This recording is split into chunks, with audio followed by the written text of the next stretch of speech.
fuck you doing? Remember that name, Good Pizza, with 3 Z's, baby, 3 Z's.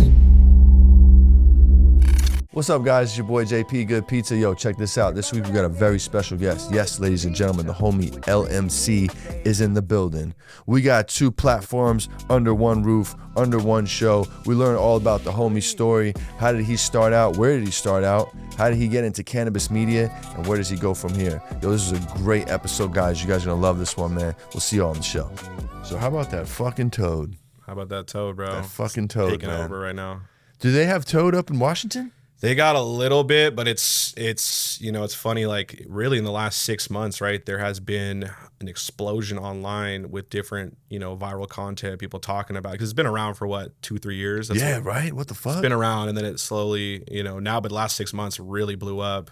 Yeah. And I mean, that's really what everyone's talking about now. And I think, you know, I was talking to some people about this earlier, but I think it's really like a, you know, just like anything in life, there's a reaction to any, you know, action, right? And more so, it's like the last 20, 15 years or whatever, it's been, you know, candy or really purple. Mm-hmm. And, you know, it's now, what's the opposite of that? It's the same thing. Like we've been kind of in a liberal, I'm not talking politics here, but we've been, you know, the last 20 years have been very liberal. And now we're starting to see a lot more conservative aspects coming into society. So I'm just saying it's the reaction to, so now that, you know, and I saw you talking to Doja and Duca, you know, Duca Doja. Right? You guys were talking about the same thing with the toad too. Is that like, it's the reaction, right? It's the timing of it all too. It just happens to be that the toad venom is, you know, the talk of the town. But it's also it's green, right? It's a green flower. And there's controversy there, but there's a couple things there. It's green. It gets you really high. A lot of weed doesn't get you that high. Yep. And there's a whole lot of drama around it. Do we think it would be this big without the drama? I think it needs to have drama. It needs to have drama. It has to have drama. I think for anything, we're in this era now where to be great in anything, you got to have haters, right? And you got to have, because if people don't hate you, then people don't really love you, right? And it's the same kind of thing. And you also just need the negativity. And I always say, like, I always try to limit the amount of negativity in my life, especially as I get older. But absolutely, negativity though in general is what is built into like our, you know, it's built into our human instincts, right? You could have 1,000 positive comments, that one negative comment you're going to pay attention to, and it's built into like our survival instincts. You know? That too. You know, because like we're hardwired to pay attention to something that could potentially threaten, you know, our life, right? So that negativity is what brings, unfortunately, it's dark energy, but you know, it is energy nonetheless. Yeah, so. for sure. Or when you look at a group photo, what do you look at first? You, and then what's the second thing you look for? Flaws. You know what I'm saying? Absolutely. So, you know, it is like, as much as people like to, you know, I don't like it, but it's really a reality, is that you really do have to have negativity. A little bit, at least. Yeah. A little sprinkled in there. A little healthy dose. A little healthy. Yeah. 100%. And that's what happens with competition, too. Yeah. You know, it's always going to be a little bit of contention, but that's honestly necessary for you to reach, you know, the masses, I guess, in some ways. So the drama weed or whatever, it's necessary. Yeah, I think you almost have to have that to become to the level. But do you think it's going to make it? Do you think the toad or the frog?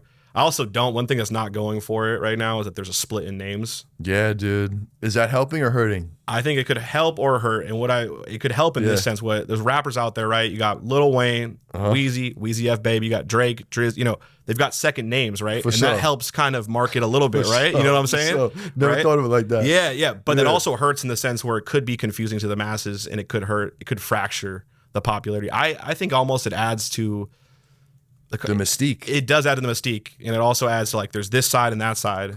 You know? It almost tells you what crew's rocking it, because one crew is never going to say the other one. You know what I'm saying? Like, we know who's rocking the toad. Which one do you like more, though? Like, just in my experience, the toad all day, for bro. sure. It sounds better personally to me, just from like I don't even know why, but it does. The frog poison, it seems like it was the second one that was made up by, you know, an opposing group or whatever. Yeah.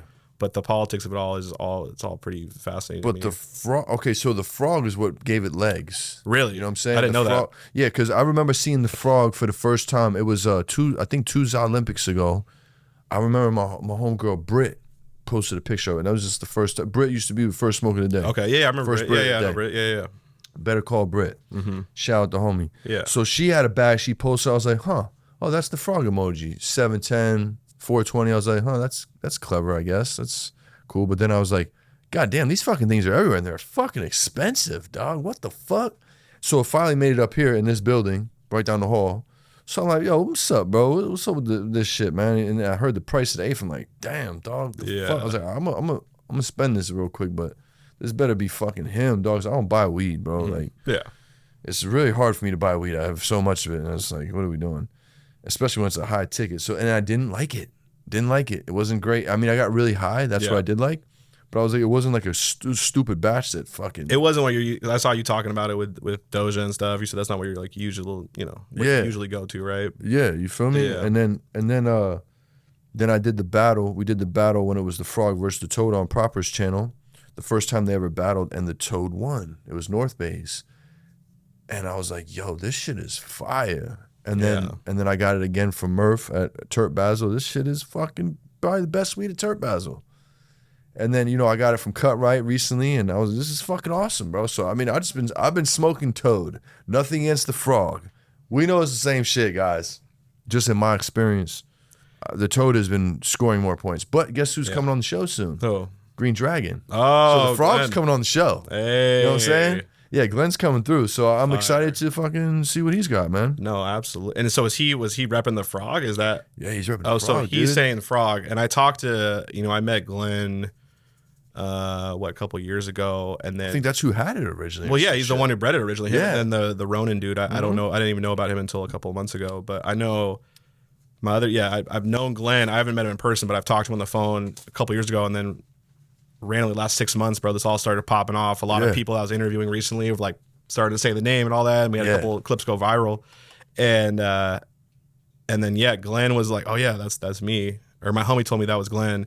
And I was like, and I hit up Glenn and I was like, bro, you gotta, there's one thing about when a flavor pops off and you're the originator of it. I told this to Glenn too, is that you need to make sure that you control the narrative that you are the one that did it, if that's really the case, because you need to get like what you deserve, obviously. Hell yeah, but man. there's a lot of people, like if you look at the masses, I made a video about this the other day. If you look at the masses, right, a lot of people, and no offense to these people at all, they're literally a bigger part for why these flavors popped off, but they still think like, the masses think, oh, like burner bread cookies or, or LB bread run. You know what I'm saying? Yeah, for sure. Or created it. They don't even know what like breeding, the masses, Yeah. And they're obviously massive parts for why that blew up, and they're key to that, but they're not the ones who actually bred it.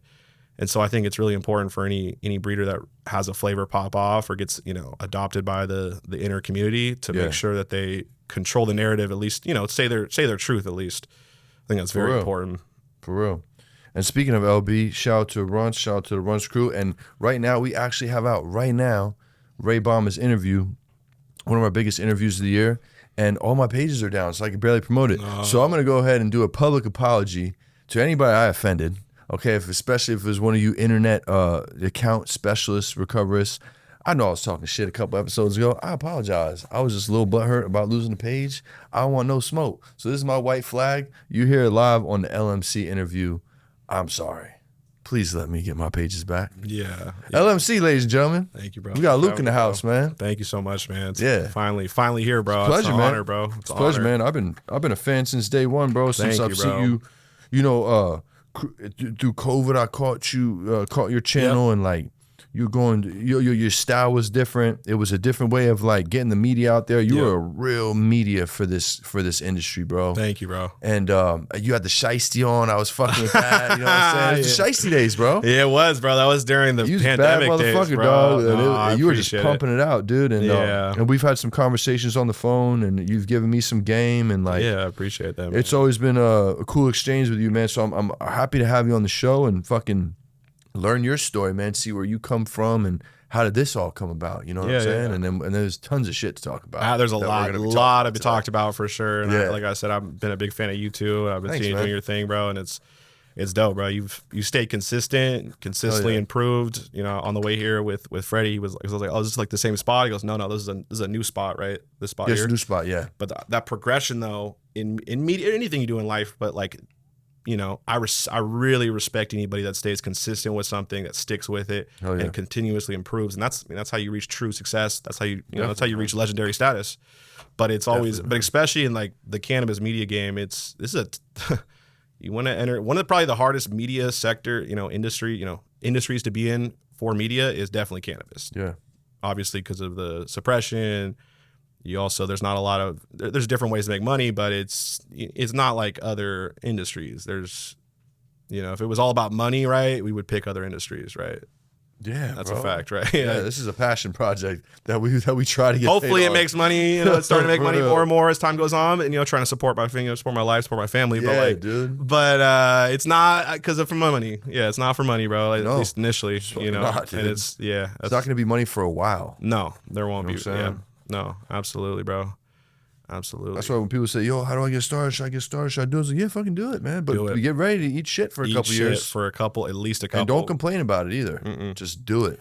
Just do it, bro. It's that first part is so hard. That's the part that almost everyone quits at. There's so many people that have tried to attempt to do what we are doing, right? Yeah. And so many people quit because they're just not willing to stick it out. Yeah. And there's a lot of shitty periods, bro, of just grinding. Some people have it a little easier than others, but for sure. I've definitely I watched you definitely grinded it out. I grinded it out. You grinded the fuck out. Yeah. People were like, "Oh, I fucking tried it for a year, it didn't work." I was like, "Yeah, try fucking 3 years." There we go.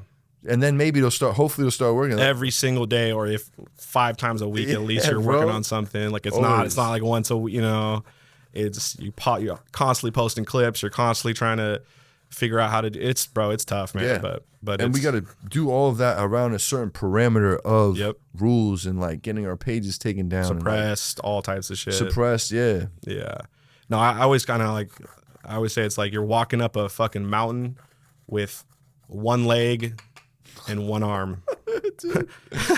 Welcome to Cannabis Media. Welcome to Cannabis Media, folks. That's what it is, right there. Strap up your fucking boots. Yeah, kid. strap the fuck up, and only one boot because it's only one leg. Yeah, one boot. Literally, you're hopping, and you're as time has gone on, it's honestly gotten a little bit easier. No doubt. You know, I will say that here and there, but also that's what happens, I guess, when you kind of attain critical mass. You've been doing it for a minute. You start to build up that momentum. Momentum's really like the key to it all, though. It's like consistently. Absolutely. Because what's this episode? What number is this? This is gonna be we're creeping in the upper 170s. So like right, you might even be 180. Right, maybe right before 180. Wow. Yeah. So 180 different podcasts that are at least an hour and a half long. Yeah. Yeah. So. Yeah. That's folks need to understand. There's the sauce, guys. That's the sauce. It's time for you. Yeah, that's impressive, bro. That's really impressive. Thanks, man. Bro. Seriously. Thanks, man. I got some good people around me. I got a great team, and like we fucking get busy, bro. We all believe in the mission, and you know, we're just trying to fucking make it happen, dude. Absolutely. And we really love this shit, man. I really love what I do, and you know what started out as like a passion project to promote my brand turned into this. You know what I'm saying? And I was like, oh shit. Yeah, absolutely. Why'd you pick media though? Like, I'm curious. Just because I know content is king, and like I was dropping Good Pizza in the rec market, so I was like, oh man, maybe I should like put a little spotlight on this. What should I call the podcast? Oh fuck it, call it Good Pizza Podcast. And people are like, what the fuck's Good Pizza? I'm glad you asked. You know what I'm saying? So that's really how this started, man. And I just love the podcast space, and I always wanted to start a podcast, just didn't know what. So I just had a big ass note in my phone. I just kind of gave it some order and fucking off to the races. You saw the future though, huh? I did. That's exactly what it was. You saw the future. I mean, I definitely did. Everyone's kind of. I mean, I always say like media. Like initially when we started media, I was like, man, we're in the worst sector of the cannabis industry because we initially got kind of shat on. You know, but as times change, I knew long term, I was like, this is going to be one of the most important sectors. You know, every sector is important. I shouldn't, you know, but the media, in terms of being able to, you know, set yourself up for the future and where we're all heading, this is going to be critical.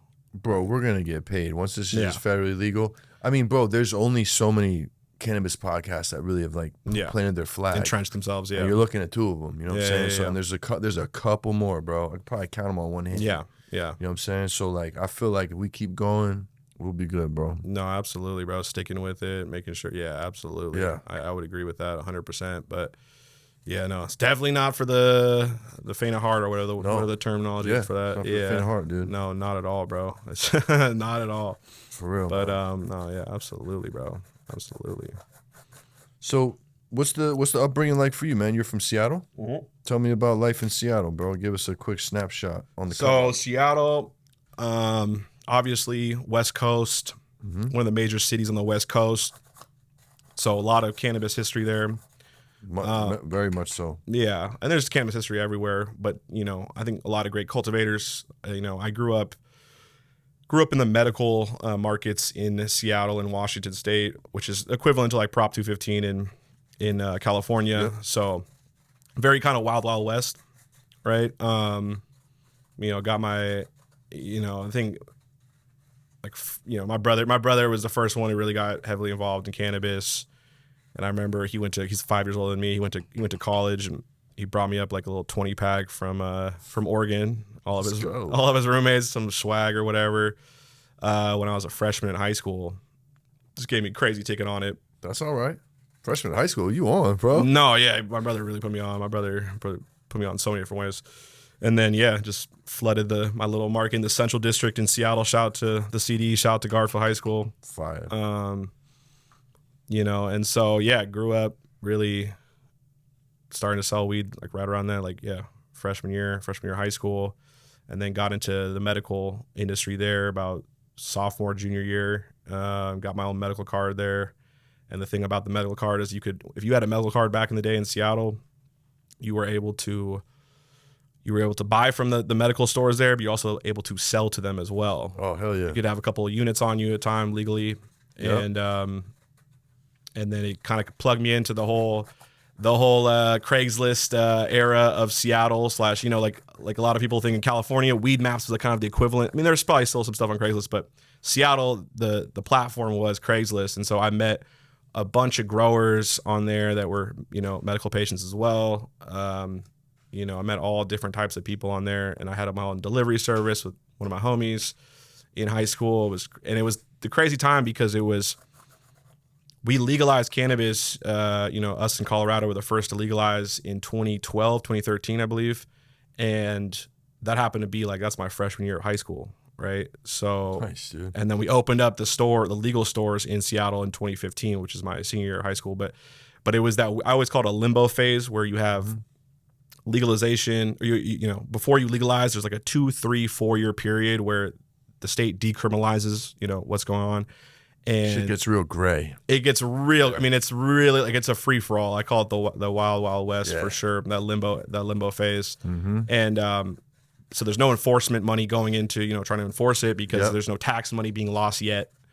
Right? They're still setting up the system, mm-hmm. and so it was a really interesting time. And so people, like I said, anybody knows anybody's from Seattle, but people are flying from all over the country to Seattle, to Colorado, because we were the first two to legalize. That's a fact. So we had a lot of people. And so bro, when I was in high school, bro, we had delivery service on Craigslist, right? And, we have folks from all over the country flying in, hitting me up, it'd be anywhere from, just O's to fucking a 20 pack. Hell yeah. And so that was kind of crazy. That's legit. Yeah. So it was an interesting time, bro. It was a super, really, really interesting time. Circa what years was this? This was from 2012 to about 2015. Nice. Yeah. Nice. Yeah. And then about 2012 to 2016, 2017, it was kind of the golden era of the trap medical market in Seattle, in Washington. Good blend. Yeah, for sure. And it definitely is definitely not the case there anymore. But yeah, it was the last part of the golden era of medical, I call it the old medical markets on the West Coast. Yep. It ended for California in 2018, really. Yep. When they legalized. Sure did. But and I miss that shit too, because it really was so much freedom. I see so many people that, anybody could get into the game, anybody that, had some ambition, a few dollars and, a dream, right? Nowadays, it's at least in the legal market, you got to have, tons of money to get in. There's that high barrier to entry. And I kind of despise that stuff because it's just I don't know. It's just catering to people that have a bunch of money, right? And I want to see the young hustlers that are trying to make something themselves, come up in this, but it's getting harder and harder for sure. It is. Jersey, what up? It's your boy JP, Good Pizza. Yo, everybody's been asking me, where can I get the slices in Jersey? Look no further. Peep the list. Check it out. It's right here. Pull up. Grab you a slice. Thank you for the support, Jersey. Peace, love, good pizza. We'll see y'all out there. But it's there's different little pockets. There's different little cracks in the system that you can find to, reach financial independence and reach your dream. Like, for example, THCA was like the most recent crack in the system. Yeah, holy shit. Yeah, like that was a little going strong, bro. Still going strong, but it's still like for sure. I mean, it's fucked up what they just did, honestly. Because I've traveled all around the country now, and there are people that, they started with like 50K, 25K, and they built it into like $1 million businesses, through THCA. No bullshit. Which I really that's what I love. And obviously there's a lot of hate against THCA in certain ways. People don't understand. Obviously initially it was bad because it was just hemp. It was just like the shitty spray. It was not the move. But it also eventually transitioned into just regular weed, right? Yeah, let's be real. That's what it was. Fucking regular weed with a fancy COA. No, for real. And so, but like I said, anytime I can see like people that have a little bit of money to start and build something, something big, like I've seen multiple people do, I think that's always beautiful, because hell yeah, man. Yeah, but I love hearing about people getting crazy tickets and for shipping sure. stuff. I love just seeing people coming up from nothing to. I love, Americans love that story. The American dream, dude. Yeah, it's the American dream right there. And with cannabis, that was for so many years, that was for a lot of people. I mean, it really made a lot of people that came from nothing, made them into something. And now that's kind of slowly dying, unfortunately, just because of legalization. And I know things things are inevitably going to change, but.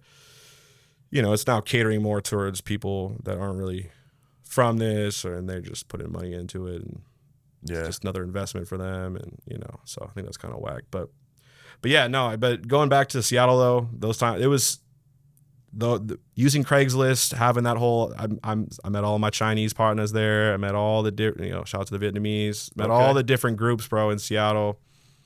And yeah, it was a beautiful time, bro. But yeah, that's kind of my upbringing, I guess. Nice, dude. Yeah. So how did it flow into media, bro? Like, how did it flow into media? What sparked that? It started good. I feel like it wasn't like bad unless I missed something, but like bad, like what? Like your media was on point. Like I feel like it was rough, but I mean, maybe the visuals got better, but like your interviews were good from the rip. Like, did you ever do any public speaking? No. Sales guy or? No. I mean, like sales, just like selling weed and stuff. But for sure. But no, nothing like, I wasn't in like debate club, or I wasn't in like, I didn't have, no, really it was my frustration with the legal market, in 2017, what happened in Seattle or what happened in Washington, everyone always hates, everyone that's from Washington State knows this, but we all hate Jay Inslee, our former governor. Okay. And the reason why is because this is the only time this ever happened actually ever in, I think, American history, but he completely destroyed the medical program. Really? They just made it illegal. It's the same equivalent of like Gavin Newsom being like, okay, we're going to get rid of everyone in 215, because there was a transition period, right? A whole year you had. Yeah. And they just scrapped everything, and there's a lot of people that it really fucked up. But anyway, I ended up working, for a couple of different companies in the I-502 market, the legal cannabis market. Mm-hmm. That's the bill for the illegal cannabis market in Washington. And I was just frustrated because the problem with Washington State is that you have you're not allowed for vertical integration. Not allowed. No, you're not allowed. It's why it's one of the hardest states to win in, but it's one of the smaller states, kind of tucked in the corner, up to the left. So it's kind of quiet. People don't really know. But yeah, literally, you are not allowed to own a grow and own a store. Obviously, the smart ones that were actually smart, they had their their cousin, partners, their cousin or something own one of the parts, and those are the smart ones. But I worked with different companies on the producer processor side, and it was just frustrating, bro. It was just a lot of. It was just the stores had all the power. Obviously, they still kind of do. It's changed now a little bit, but so anyway, that kind of just led me into like just naturally being like, you know what? And I was already doing media. I was doing sales, marketing. I I helped out with cultivation. I've worked almost every sector of the industry besides the stores, besides dispensaries. And yeah, I just was like, all right, let me just start, I saw what was happening. The same as you. I saw what was starting to happen with social media, with the media game. And I was like, man, the future of this is going to be a lot of influence is going to happen with media. And, I was like, okay, what's the best, if I got no bread and I'm trying to position myself for the best possible sector to have the most amount of leverage long-term, what's the best sector to go into in the cannabis space? And I was like, media. There you go. And media, it was shitty initially, but it's definitely starting to change now for sure. But yeah, so started doing media for like a little bit of marketing here and there for different cannabis companies in Washington. And then that's just like, you know what? Let me just start creating content myself. Let me see how I can create content to help other aspiring entrepreneurs, other people in the cannabis space. And so I first started just doing kind of like breakdowns of different strategies, different news happenings that happen in the cannabis space. And, how can I bring some games, some value to, people in the cannabis space? Oh, yeah. And so that's really where it all started. And then it just, I used to do kind of just like breakdowns, like really like use like a screen share. It was really janky, honestly, but screen share, do a breakdown of a news, some sort of news happening or a strategy that I saw in the market that was happening in the early days. And, the first year I started, I tried to hit 1,000 videos in my first year on YouTube. Damn. And I got to like 946 or something like that. Wow. That's impressive, bro. Yeah. It was also like the very beginning of the pandemic. So yeah, we had time. We had some time. I also was going through a bad breakup, like a long-term, girlfriend. Okay. So, bro, it really was. Keep your mind busy. Yeah, for real. And it really helped. Bros, like I said, but if you think about the math on that, what is that, 950 or whatever? That's fucking damn near two a day. 2 or 3 a day. Yeah, every single day. Yeah. I had like 30 days where I didn't do a video. Oh, my God, dude. But you know what I realized, though, as time went on, after that first year, I was like, man, I might need to start working smarter, not harder. Now, you should still work hard, obviously, but, working smarter is also going to, probably attain more things. And so eventually I did that first kind of like a voiceover documentary on Burner, Burner and the Cookies Cannabis Empire. Yep. One of my very first documentary videos. And that one blew up on YouTube and just did crazy numbers. And I was like, oh, man, this is hell yeah. This is the next, it's evolving, right? My media game. So I moved to that format more so. And then that kind of, so I've been, you gotta adapt with the times, right? Yeah, adapt with the algorithm, adapt with what's working. So I went to more like these documentary kind of analysis, storytelling, business analysis kind of, it was called education or whatever, not education, but education plus entertainment, edutainment. There we go. Edutainment. Yeah. Yep, I like so I moved more to that. So storytelling, but also educational analysis. And then, just kind of, that's kind of the overview. Nice, bro. People eat that shit up, man. People learn through stories the best. You know what I'm saying? Absolutely. The best speakers, the best fucking mentors you ever have. They'll tell you a lesson, but it's in this sick-ass story. Absolutely. Whether it's theirs or their friends or they fucking made it up. Absolutely. There's emotion in there. There's analysis in there. It's relatable. It's a lot of different things that go into that. But yeah, you're right. The storytelling is really what connects with other humans for sure. Like that really changed the whole game for me personally. And then I started to kind of, people started to reach out to me, after that first Burner one, I had Ivan from the Jungle Boys reach out to me. And no shit, Ivan hit you up for that? Yeah. He hit me up because he saw what I was starting to do, and he was like, "Man, we should do that." And so we sat down for, over the phone through Zoom. Was that your first big one? That was the first one where I started like interacting with another really big cannabis brand. So you posted that the other day, right? I did, yeah. I always loved Ivan for that, bro. That's awesome. And I always got to point to his brilliance there too, though, because he, now he's kind of gotten so rich to the point where. Bro, those boys are paid, bro. They're easily probably the richest in the inner cannabis community that are really from the culture. Yeah, if you really know, they're literally they're by far the most paid. Yeah, them boys. I don't want to be pocket watching, but it's just a fact. Yeah, it's just a fact, bro. Look at the companies they had and sold. You know what I'm saying? Alone. Yeah. On top of a business that's still thriving. Yeah. They're doing crazy numbers. Man. But no, I always appreciate Ivan for that, and he really helped me out there, and then. he reposted the initial trailer for it. Hell yeah, man. And then after he posted that, I had Dave from Preferred Gardens hit me up. And no way, man. Yeah, the third ever documentary I ever did was with Dave from Preferred Gardens. Fire. And that was kind of right when he kind of was starting out, at least trying to build he's been doing it, but he started out, building the Preferred brand, and then man, look what he's done now. Dog, from that. Amazing, bro. Yeah, dude. So Them boys are cooking. they are cooking, bro. You got a spot right down the street. Really? One of his Is indoor it right spots down the street? yeah. Oh, dope, man. Yeah. That's amazing, man. No, he was one of the very first kind of believers in what I was doing, and No, Dave's the man, bro. Dave's the man, dude. He'll hold you down, man. no, he really will. He'll go out of his way to help you, man. Really good. I always say, like, I've always said this, like, from years. I mean, probably maybe a little bit changed there, but not really. I haven't really heard. But he's one of the few people in the cannabis industry that I've never really ever heard a bad thing about him. No, me neither. Ever, which is a very rare thing to Very rare. Because no matter what, I mean, there's a lot of great people in the cannabis industry, but things happen. People can crash out. Yeah, people, and there's also just like clashes, right? And I'm sure there's been maybe a little bit of clashing somewhat with Dave, but no, I've never heard anything ever negative about him, which is a testament to the character, For sure. So For sure, man. yeah, He's too fucking busy to deal with any of that shit. I bet now. I know he is now. Yeah, dude. He's everywhere now. Bro, Crazy. when I'm on the phone, I was like, hey, man, I just want to thank you for taking my call, man. I know you probably don't take a lot of calls, bro. I ain't going to take too much of your time. But yeah, man, it's fucking. I got respect for it because, bro, like I remember when he first hit me up, he was kind of he was, like I said, already doing his thing, but he was kind of like from a name standpoint. I remember we put out that documentary that I did on him.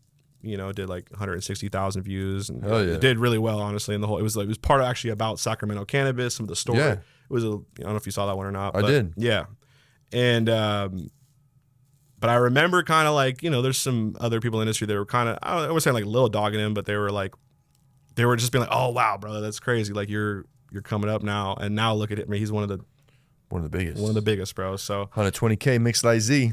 Crazy, bro. Hello. Yeah. So and I loved, So I always got a very a mad love for the Preferred team for what Dave's done. Yeah. Oh, the whole team's solid, bro. That's all the homies, man. One of the great outside team of Preferred, like I was friends with all of them. With like Mike, Alex, yep.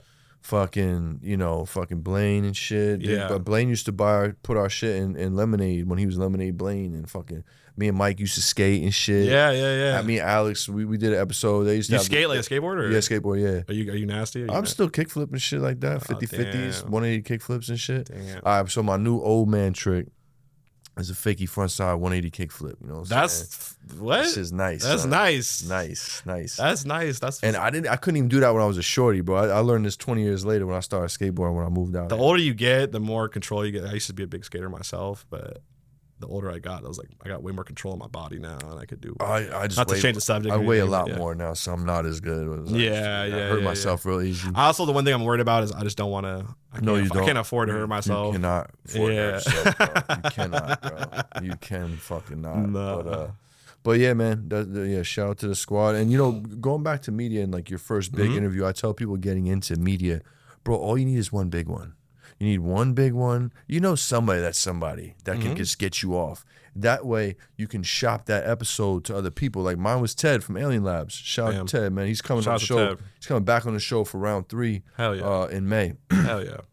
And he's like, he came on the show, no problem, bro. That was my real friend. You know what I mean? And that fucking gave me and my show a lot of fucking confidence to get the next big guy and the next big guy. You know what I mean? You just need one, bro. Absolutely. And compounds over time. You had a big fish for your first one. Yeah. Dude. Yeah. No, and like I said, the fact that he saw that so early on, what I was doing. That video is now, I think, my most viewed video ever on YouTube. It's at 900K.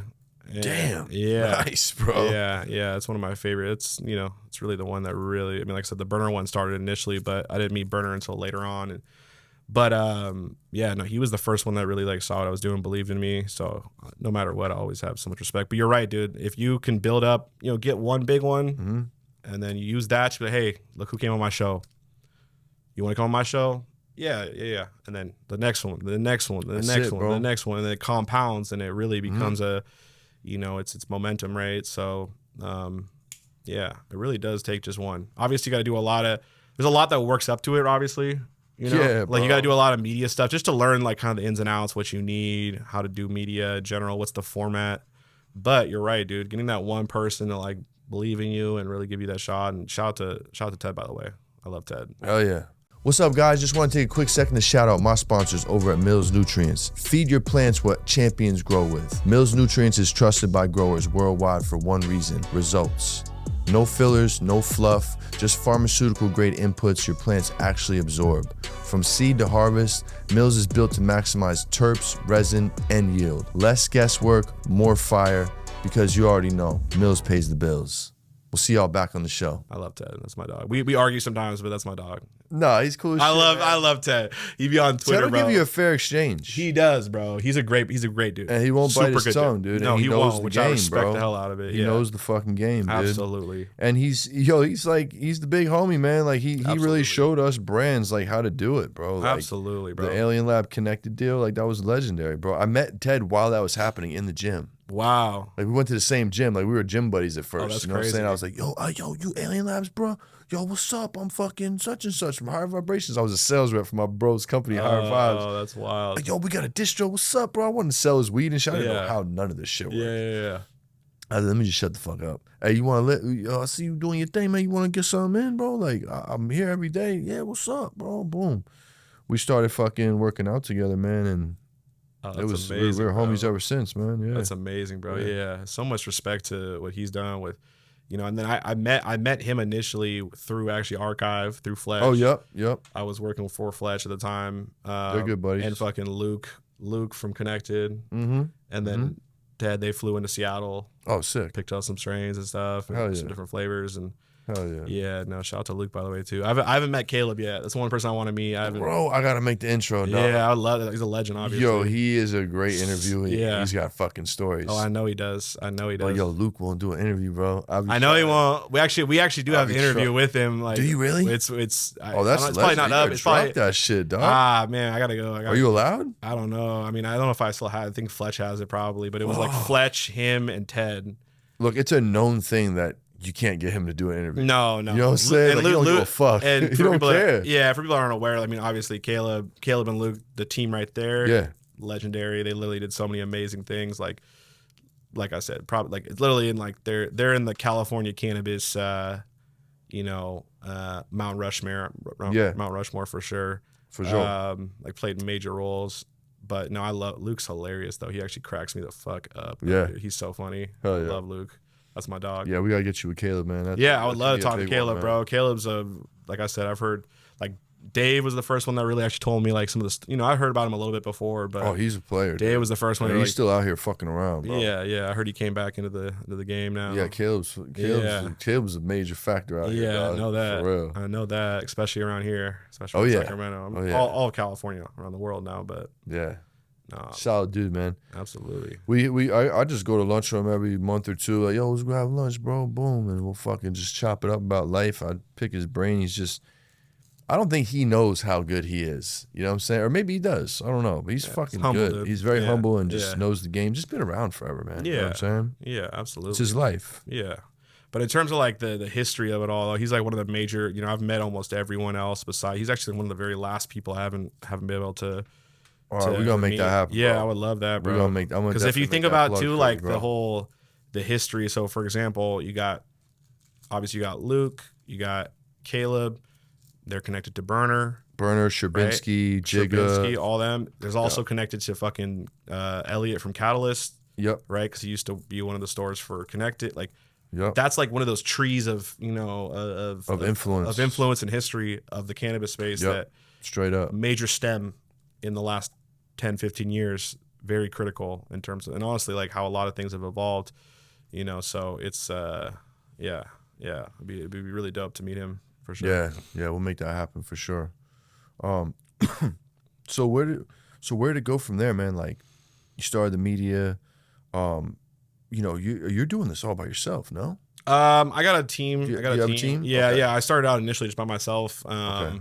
I still do a decent amount of stuff by myself, but I think anything great that you're gonna build, you're gonna have to have a team. Obviously, you can do a lot of stuff on your own, but I would say for really to read, I'm not even close to there yet. But anything in my mind, just through all the different people I've seen build great, amazing things, legendary things, you have to have a good team. Yeah. You know? It's not possible. It's really not like it doesn't matter how you could be the best at something in the world and you'll still lose to a well-oiled machine, a team that just won't stop. That won't they have stop a team with systems. With great, everyone's legendary great in that system, but you're never, and I've seen it just because I do a lot of analysis of different businesses, different things. You're never going to beat a team, bro. It doesn't matter how good you are by yourself, bro. You could be ISO Mello, you could be Jordan ISO. You're still going to lose unless you don't have the rest of the team. It doesn't matter. What do you, as far as speaking of teams, what teams have you seen out there? Have you interviewed that wowed the shit out of you? Like, damn, you guys are fucking. Yeah. There's a lot. There's been a number of different ones. I mean, I would say like for sure David from Preferred Gardens. Mm-hmm. That team like really seems like close, and I haven't like really tapped in with them. I mean, I see them, but like I'm just from observing, right? Just from the outside, It seems like they're really a well-oiled machine. There's so many different people out there. Jungle Boys for sure. They're pretty tight knit. A lot of these people are like they're almost like families to a certain degree. I mean, at least the Jungle Boys. Doubt. A lot of them are like they're just like family, which is dope. And they finally, they're just starting to kind of let other people kind of come in. It seems like, but there's that. I mean, there's a lot of different teams. I mean, there's a lot of great teams from Sacramento from here. I mean, you've seen Blueprint, Preferred, Alien Labs, Green Dog, and Straight Cam. Yep, Cam's another one. Yep, big teams, and like they're all family vibes. They all look like they're having fun. They are having fun. You know what I'm saying? Making money together and just holding each other down. And what's dope about SAC is like there's no oppositions. Like we all fuck with each other. Yeah. Like and we all big each other up. You know what I'm saying? Great, which is a really big thing. That's honestly like to make a correlation to that. It's a little bit like, if you look at Atlanta's like influence on hip hop. They did that early on. They all helped each other, all the different rappers there. Yep. It's the same thing. Like, then you go to a place like LA, right? Where, there's a lot more people are kind of hating on each politics. Other. Yeah, a lot of politics, right? and really, if you think about a region, like uplifting a whole region, you need to have everyone playing nice, make sure they're helping each other, supporting each other. And that's only going to amplify and help build everyone else up. No doubt. When you have the, I think it happens also with like larger populations. For sure. New York's got that, right? Any large population's got there's just a lot of people, so there's a lot more opportunity for folks to kind of clash because there's just more people. No doubt. But if you really want to, it's the idea. If you could beat an army of 10,000 people if you got 300. There you 300 strong. They're all sticking together and they're working as a team. There's a lot of different examples in life like that, bro. And you could be way more effective. If you work as a team, you help each other, but. Yeah, man, the beefing is just it's bad for business, bro. It is, bro. It really is. And you as a media guy, you're gonna bump into that. Like New York, for example, bro. I don't be knowing who's beefing with who, and so I'm like, yo, I'm about to go over here. You want to roll me? Nah, so I don't fuck with him. You know what I'm saying? I'm like, what happened? Nah, this one time. You know what I'm saying? I'm like, oh man. And I'm from out there, so I was like, I get it, bro. And that's like built into the culture there, which I love, honestly. I love and I don't like. Like well, this is like the thing. There's a time I remember I was with my boy. Who was it? Jesus Christ, I'm forgetting the homie's name. Oh, Kush Kells. I don't know if you know him at all. Oh yeah, we from the same town. He's from that's my dog. Yeah, I don't know him personally, but we're from the same town. That's my dog. I remember one time I was with him in New York. We were going to go kick it with who's that big ass rapper that I forget? What's his name? Jim Jones. Anyway, we're in the fucking like the elevator and. There's some random dude in there, and they start beefing. And I literally thought we're about to get in a fight with this dude. And your man's Kells? Yeah, Kells, and then Kells is like, oh yeah, I've been coming. Like he was like who do you know here? It's like and he said one name or whatever, and then it was instantly cool, and they were like smile. I was like, that's the most New York thing I've ever. It was like, oh, y'all about to fucking fight. You're all like really beefing, like spitting each other's faces, like y'all like really like oh shit, we're about to. He had to pull out his hood pass. And then a hood pass. No, but it's a very New York thing though, where people, it's just like that's built into the culture. Going back to your point, so it's a little, so. But I love New York. That's also, but yeah, there's. That's I swear to God, the whole like New York accent comes from people being stacked on top of each other. Everyone's kind of claustrophobic. I don't know where the accent comes from, the Jersey, the New York accent. Yeah, but I think it comes from, You just put a bunch of different people we're together stacked, and bro. stack them We're together. fucking stacked. And you got that accent over, a couple, 300, 400, 500 years or whatever. Fucking stacked, bro. Yeah, word, bro. It's crazy. Yeah, I love it's it. crazy. Yeah, But- I'm going home soon, man. I'm going home. We're doing a grand opening coverage for a dispensary that's actually opening up in the town I went to high school in, Washington, New Jersey. Wow. Yeah, Suburban Greens, man. Shout out Antonio. We're gonna cover that early May, and then we're before that we're gonna go out for 420. That's been a ritual for us since it started. I'll be like, I fucking love this. I made a video the other day, actually. I was like, I've been to the last 6 years, about like 4 or 5 other cities for 420. There's no other city to go to for 420 Word, bro. besides New York. New York is not even comparable. Yo, I've been to LA a couple different times. I've been to like I said, a bunch of other places, bro. And New York 420, and maybe it was just because it was the year where they had legalized. Oh, that was what 20? Insane, I can't remember what. 21 or 22. It was 22, bro. 22, that shit yeah. was so lit, and It was so lit, bro. I still think it's probably like, I think it's probably that's probably the place you want to go for 420 if you really are like in the cannabis space. In the cannabis space, you really want to celebrate 420. You got to go to New York. No doubt. It really is a We different. smoke big, we party, there's cool Go to events, Washington Square Park. wild vibes. Yeah, man. Crazy, bro. It was such good vibes. Yeah, man. No, Just I love that. Pop up the table, you know what I mean? Sell some fucking, do a couple bands in the know. park, retail. My mom comes out and chills with us and shit. I'll be seeing my mom's old hippie and shit. I'll just be seeing her looking around and shit. Just stoned, just looking out into the, like, man, I remember this back in the 60s and 70s, man. You know what I'm saying? Like, and just crazy. watching her relive shit. It's a whole ass vibe, bro. It is. It's a whole It's a whole different. ass vibe. Yeah. If you, like I said, if you really want to go experience like a crazy 420, that's the only city you should go to. I don't think there's anything that's comparable right now. And it's cool because like a lot of like the events and the parties get concentrated between like Manhattan, Brooklyn, maybe a little bit of Queens, but like that's just right there. It's fairly concentrated, right? Like Very LA is so concentrated. spread out where like if you were to combine all of the different events happening for 420, but put it in like a 10 square mile, radius. Yeah.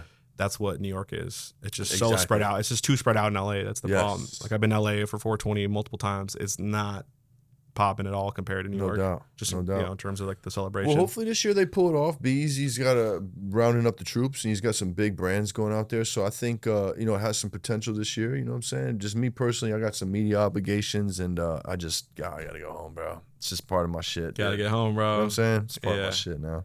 Absolutely. So yeah, man.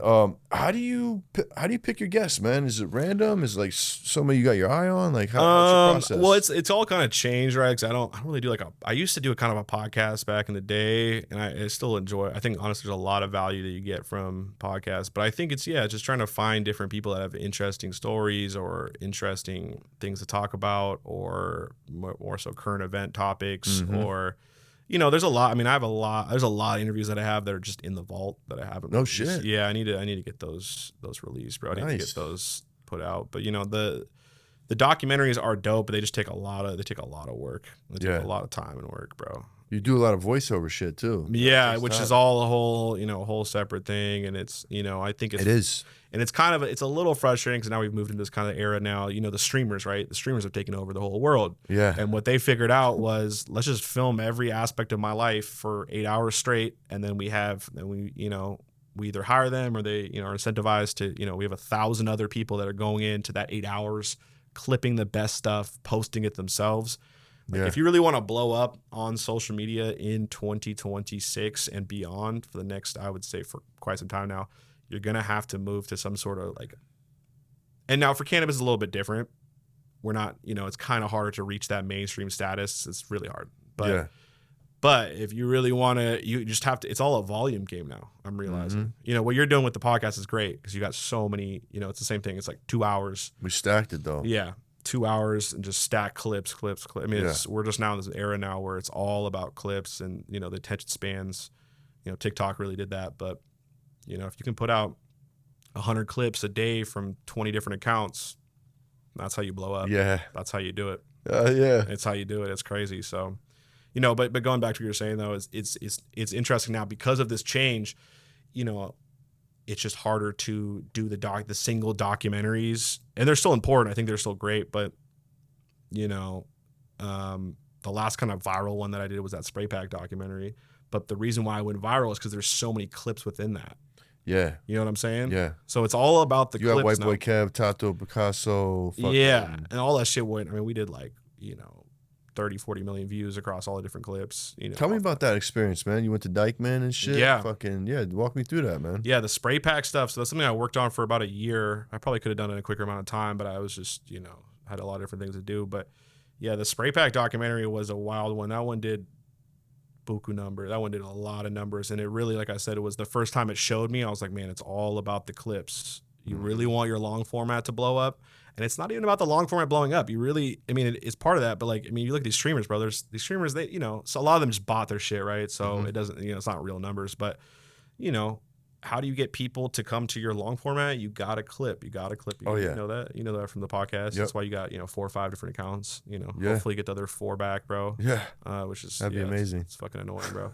But that's also another thing too, is you realize like Andrew Tate's the one who invented this, bro. Is you can never get taken down if you got 1,000 different accounts that you don't even control that are posting your content. Mm-hmm. That's really, but but going back to the spray pack stuff, it was just a crazy phenomenon. I started hearing about it.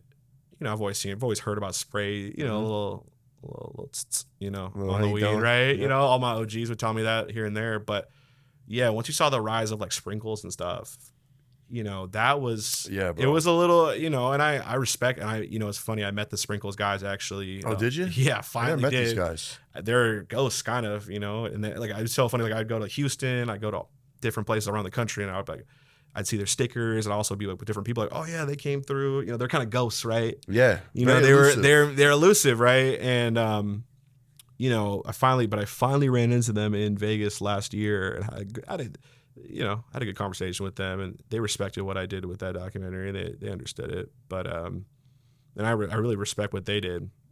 I just think about like the long-term implications of the spray packs. Like, bro, corporate America is going to take this over and really fuck up weed, in my mind. I honestly, respect, because those are all like, all the sprinkles people are low-key, they're all gangsters from the street. They're all like legit hustlers. No doubt. I respect Where are them. they from? They from Oakland? They're from Oakland, yeah. From Oakland, yeah. They're from Hayward, Oakland, yeah. Okay, got you. They're from...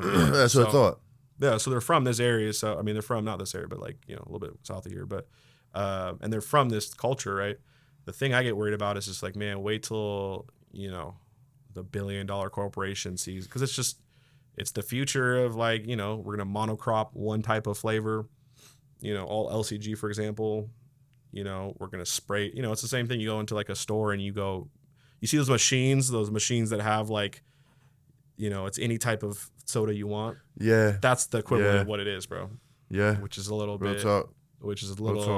yeah, so I wanted to kind of talk about that. And there's also just a lot of just funny shit with it too. Like Tato, he was just a character. Right? He's a character, yeah. He's a character, bro. I know he just recently got out of prison, by the way. Oh, did he get out? Yeah. I heard he went down for a little while. Yeah. I don't know what's going on with that, but I got to talk to him. But I'm glad he's free. Oh, yeah. But yeah, he's just a character. And so he was kind of the representative of the whole kind of spray movement. Yeah, no doubt. There's also, like I said, a lot of negativity there, though, too. A lot of hate, which also drives, at least, that's what happens, like, when you're trying to do, like, reporting, like journalism, quote unquote. I wouldn't call myself a journalist necessarily, but I've done some journalistic, activities. That was one of them. Yeah. But, that's how you attract attention, through covering negative things that are happening. So, no doubt. And I picked that up after I asked you that question. You do cover a lot of current event shit, which is a great strategy. Yeah. You know what I'm saying? Like, to stay current, like, I'll feel something, we'll talk about some current event, and then it comes out a month later or whatever the fuck, and it's just an episode. You're doing, like, you're dissecting something. You're doing a real doc on it. You know what I'm saying? Which is really cool. I dig that. The burner episode, that was a big one, bro. Yeah. Congrats on that. And I think you interviewed him shortly before I did, and I was just like, fuck, man. Every podcast, every meeting, you got to get burner. You know what I'm saying? You got So he was my episode 100. Wow. And I'm like, I'm going fucking nuts on how to get. I'm like, how the fuck do I get? Yo, I'm hitting Kaz. Yo, Kaz, what's up, man? Yeah. I don't mean to blow you up, man, but 100's coming up, bro. He's like, I was like, yo, you know what, dog? I was like, yo, I know Matt, like his brother. Like I just hit his brother. He's like, bro, you know Matt? Hit Matt, bro. Yeah. I hit Matt. It took one text, bro. Oh, wow. I've been hunting Burner for Highmark. Yeah. Shout out Highmark, my dog. Yeah. Shout out bro, him, I was probably 6 months straight pulling my fucking hair out. One text to Highmark, bro. I'm like, hey, bro, can you reach out to bro for me, man? Like, just tell him it's episode 100. I'd be honored to have him. He sends me a screenshot 5 minutes later. He goes, hey, bro, my boy Good PizzZa Podcast wants to interview episode 100. You down? He goes, sure. Yeah. And his screenshot was, yo, that was so easy. But at the same time, though, he already knew about. I guarantee you, for sure, knew about you. He's already seen your stuff, so you built up to that, no doubt. And like, and I get because I had the same thing happen with me, because one of the my bucket list people. I'm like, you gotta man, come on now, crazy. Like I was listening to him in high school and just I covered his whole story. It was the first one I covered, and but a testament to what you did though is you built up to that, no doubt, and it happened through that. But no, that's. But you did it at the compound. That was sick. Yeah. Dude, that was fucking I dope. covered Burner quite a bit, through a lot of different things. And, it was all like really positive, but I talked about some stuff that, I wasn't critical of him, but I was just like, just analyze, just trying to tell the story of what's going on with him. And there's some things that maybe, he didn't necessarily like in the moment. But one thing I got to give. Did he tell you about it? Yeah, of course. Yeah, I mean, eventually, hey, I didn't like that shit you said. No, I mean, yeah, I mean, the first time we ever talked was I think he dissed me on Twitter or whatever, and it was like somebody like tweeted at him like, "Oh, bro, this guy LMC is always talking shit," and I really didn't talk to my shit at all, but it was like talking shit about Burner. He tagged Burner, and Burner reposted being like, "Yeah, this guy's a weirdo," or whatever, and I saw it like right away, honestly, and I responded, I was like, "Really, bro?" Anyway. He ended up he took it down, and then we had that was the first time we actually started talking. Oh, that's cool. And he apologized. He was like, "I'm just going through some shit, bro," and I just and we had a great conversation. One thing I got to give a lot of credit to Burner is he's, I think, in terms of and I've seen it because I've been analyzing him for years. I've been observing him for years. He really has progressed in his understanding of media. He also, it's hard when you're at the top, bro, because you got so many people coming after you, bro. So much hate, bro. Because the higher you get, right? No one criticizes folks that are you don't criticize anybody if they're below you. Yep. You criticize them when they're above you. Yep. And the higher up you get, the more people that are going to be below you, and not below, you know what I'm saying, but like, that are. So once you get to like the top, you got a whole industry of different people that are coming after you. Mm-hmm. And I've seen it, bro. It's really impressive how much he's endured and he's pushed through, but like some of the shit he's dealt with, bro, I think actually would have probably not killed some folks, but might have killed some. Like I've seen it like some like crazy the stress, bro. Yeah. And he really has come out the other side of it, survived. He carries himself well. He does, bro. He carries himself well. He does. And it, and it also just takes time to learn too about the media, understand how to deal with the media. And he's now he's always been a pretty good pro at it, but like the cannabis media is a whole different thing. And we kind of, it's all, we're kind of some of the pioneers of it, right? So we're just kind of starting out in the last 10 years or so. Like really. Yeah, real talk. If you think about it, this is going to be a massive, mark my words, 60 years from now, bro, it's going to be it's going to be huge, bro, cannabis media. Absolutely. It's hard to make money right now. It's hard to do this, but, it's going to be, this is the future of every industry. You got to have media. Absolutely. And we're the ones that are, one day it's going to pay off, dog. You know what I'm saying? Praying, bro. Come on, baby. I know. Cut the check, guys. I know. Cut the fucking check. Cut the fucking check, man. Jesus. Yeah. No, it's coming, bro, for sure. But just gotta stay in it, man. Yeah, but but I also just kind of like, and then you also like, do you do media stuff? And like I said, I've covered Burner quite a bit. And Burner's been just a lot. He's just been the epicenter of a lot of different not controversies, but different things. Because once you're doing different deals with people, and also gets the numbers right. So I've covered different situations, and I've learned over time, bro. Like I said, it's good to talk about controversy. It's good to do that, but it also is not the most productive. And if you do talk about controversy, I think it's important to talk about it in a very constructive way. For sure. What can we learn from it? Yeah. What can we become better from it? Try to be positive about some negative shit. Yeah, 100%. But I think, but that's what happens though, bro. Anything great you do in your life, no matter what you do, the bigger you get and the higher you get up, there's inevitably gonna have to be negativity you're gonna have to deal with. Oh yeah. And it's how do you deal with that? How do you overcome it? And how do you rise above it? That's really the key. And that's something I learned from Burner quite a bit. So, and you know, he's become a good homie of mine now, big homie of mine over the years. And yeah, no, mad respect to him, bro. Oh yeah, and he just dropped his book today. I know. Big up. Yo, y'all go get his book, man. Get Burner's book, man. I've been waiting on that book for a while, bro. Yeah. I've been waiting on that book for a long, long time. Yeah. He really has been kind of quiet about some of the different things that I've been. Oh, you seen him just let out the fucking the clip man. on there, I'm like, huh? yo, what the fuck? About those groups. I'm not gonna mention the names, but yeah, those groups. Ooh, bro. Let's just say this, bro. There's a multi-billionaire coming after, bro. Trying to. That's the thing. I will say this last thing on this. I guess I don't want to go too crazy on it, but you know, at the end of the day, people may criticize Burner, Cookies, whatever, but he really is one of the culture's, like really our culture's like initial champion. In a lot. There's obviously plenty of. I don't want to see bro. You know, I don't want to see bro lose his company and have no, man. Fuck no, bro. I don't like. You could hate him all you want, bro, but he is really from the culture. He really did pay his dues. Come on, and he really is like actually in the culture. He's not like some Chad corporate. Yeah, dude. He really came from this, bro. And so I want to see people like that win. You know, for sure. I want to see all of us win. That's really been the goal. Is I don't, but the corporate raiders are coming in for sure. Yeah.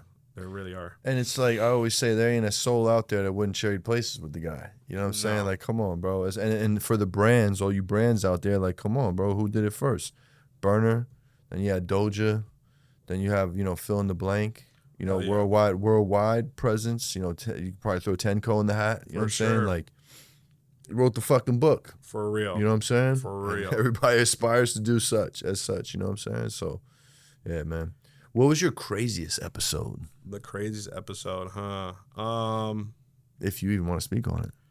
Craziest episode? I have a couple episodes that I didn't put out. Okay. That are just in the vault. Or craziest thing you learned in an episode. Oh, in an episode, the craziest thing I've learned. It's not maybe like I learned in the episode. It's just things you hear about outside of the. Okay, I know what you're talking about. Like there's exactly a lot of because you know what it is. Like you try to do some research on someone, and then you talk to some people, and then you hear this or that, and like I said, I think it's probably calmed down in the last couple years. I think what's happened now with the cannabis industry, there's a lot of people that are either just out of the game now because they just can't survive, or they just, and maybe it's partially I'm not looking for the drama necessarily, right? And when I was younger, I think I kind of did that a little bit. Sure. And it was to a detriment. I don't think it was healthy for myself / for the industry. Things are going to come out if they need to come out.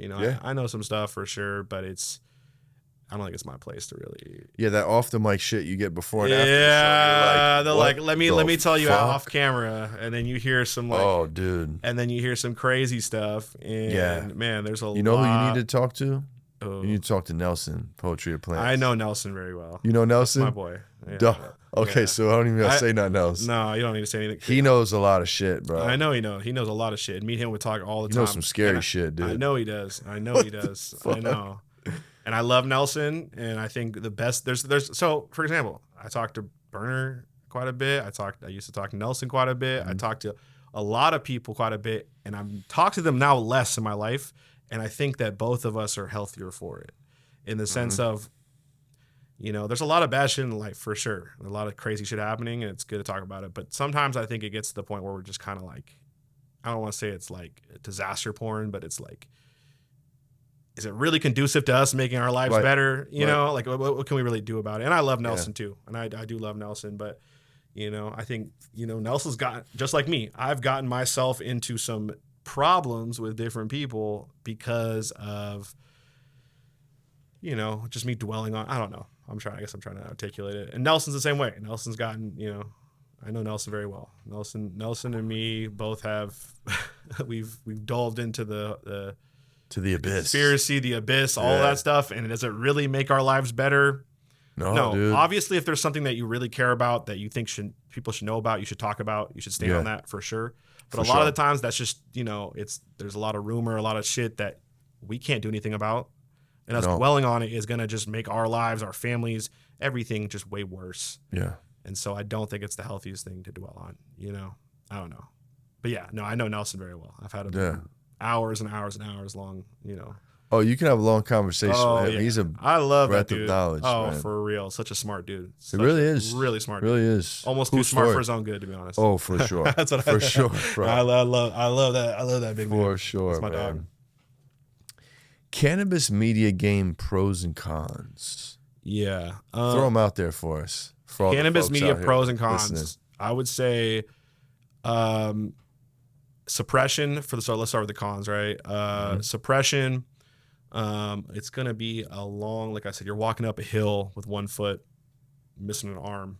You know, you're trying to hop up there. You know, and it's almost like the story of Sisyphus. Everybody knows the story of Sisyphus. It's the guy who had to push a boulder up to a top of a mountain, and then every single time he'd push it up to the top, it would fall back down. You have to push it back up. You know. Okay. He got enslaved by like the Greek gods. I can't remember the exact story, Yeah. but it's old. It's that. It's like It sounds very familiar. literally you're just there's never an end to it, right? So you got to continuously, you got to go really hard. There's a lot of pros though, in the sense where you're gonna meet a lot of really amazing people. It's also one of the most efficient ways from a standpoint of, I always say it's like a 3-bird, 1 stone kind of situation with cannabis media. You get to meet new people, you get to network with them, you get to create content with them, and you also get to learn from them.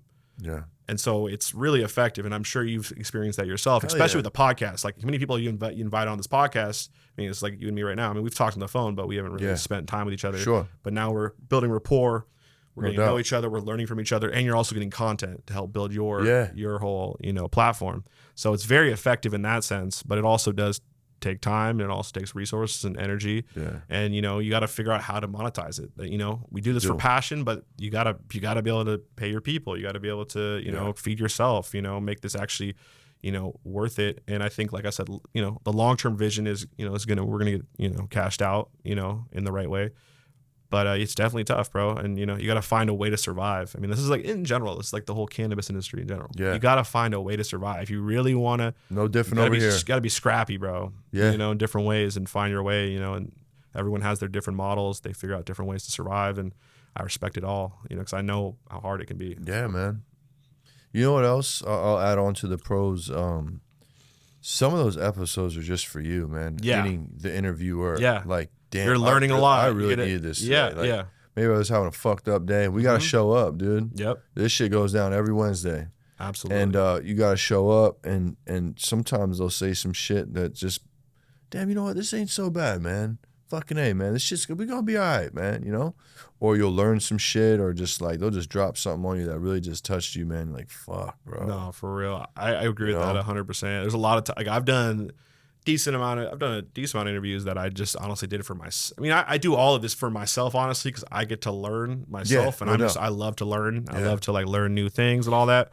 But no, there's definitely, and you're right though. But that consistency of what you're talking about every Wednesday, that's key, bro. That's a key component to anything you do in life, but especially content. Posting consistently. You gotta post consistently. Yep. You gotta be consistent. This is, like I said, anything in life, but especially media, especially now too, with the volume of content you gotta put out. And, it's a number. It's a quality game, right? You want to put out good quality content, but you need to put out good volume as well. Oh yeah. And you need to really have 100%. those two match together, and Definitely, bro. Yeah. Definitely. So I feel like we're coming to a bit of an end of an era for the candies, bro. You're out in the field, bro. What are you seeing? What are you feeling? Like, I'm starting to see it. Yeah. It still exists. Yeah. There's still, I think the AAAs have a bigger place in the game. But what are you thinking? And does Toad have anything to do with it? Yeah, I think Toad's a reaction to it all. I think so. That's a great point. You said that. I would say, like, I say this: purple weed is becoming so prevalent that the kids growing up now are gonna think that green weed is exotic, right? Oh shit! I never thought of it like that. Yeah, it's all in cycles. Yo, yeah, my God, that's fucking brilliant. It's well, it's just like, and that's how cycles go. I mean, there's different, there's baggy jeans and there's tight jeans, and it happens every 20 years. Yeah, baggy again. Yeah. Like it's all a cycle there. So that's part of it. I would say also too, the thing about the candy, part of the problem with candies, and I've talked to a number of different people in the field about this, is that now we call it candies, meaning that I was talking to Freddie about this earlier. Like, if you get now grouped into all of these different cultivars, these strains, flavors are all now called candies. Mm-hmm. So it takes the identity away from each individual cultivar. That's kind of whack. And it just jumbles them all together. Mm-hmm. And so for any sort of cultivar to really pop off, to have really like staying power, to have, you need to have, it's not always the case, but if we're just calling a blanket, okay, this LCG's are, candy, this is that, this is all candy, right? Candy, and it all is candies, right? That's the one thing people got to be careful about with the general classifications of like, you got gas, can't, it's like imagine we had enough different,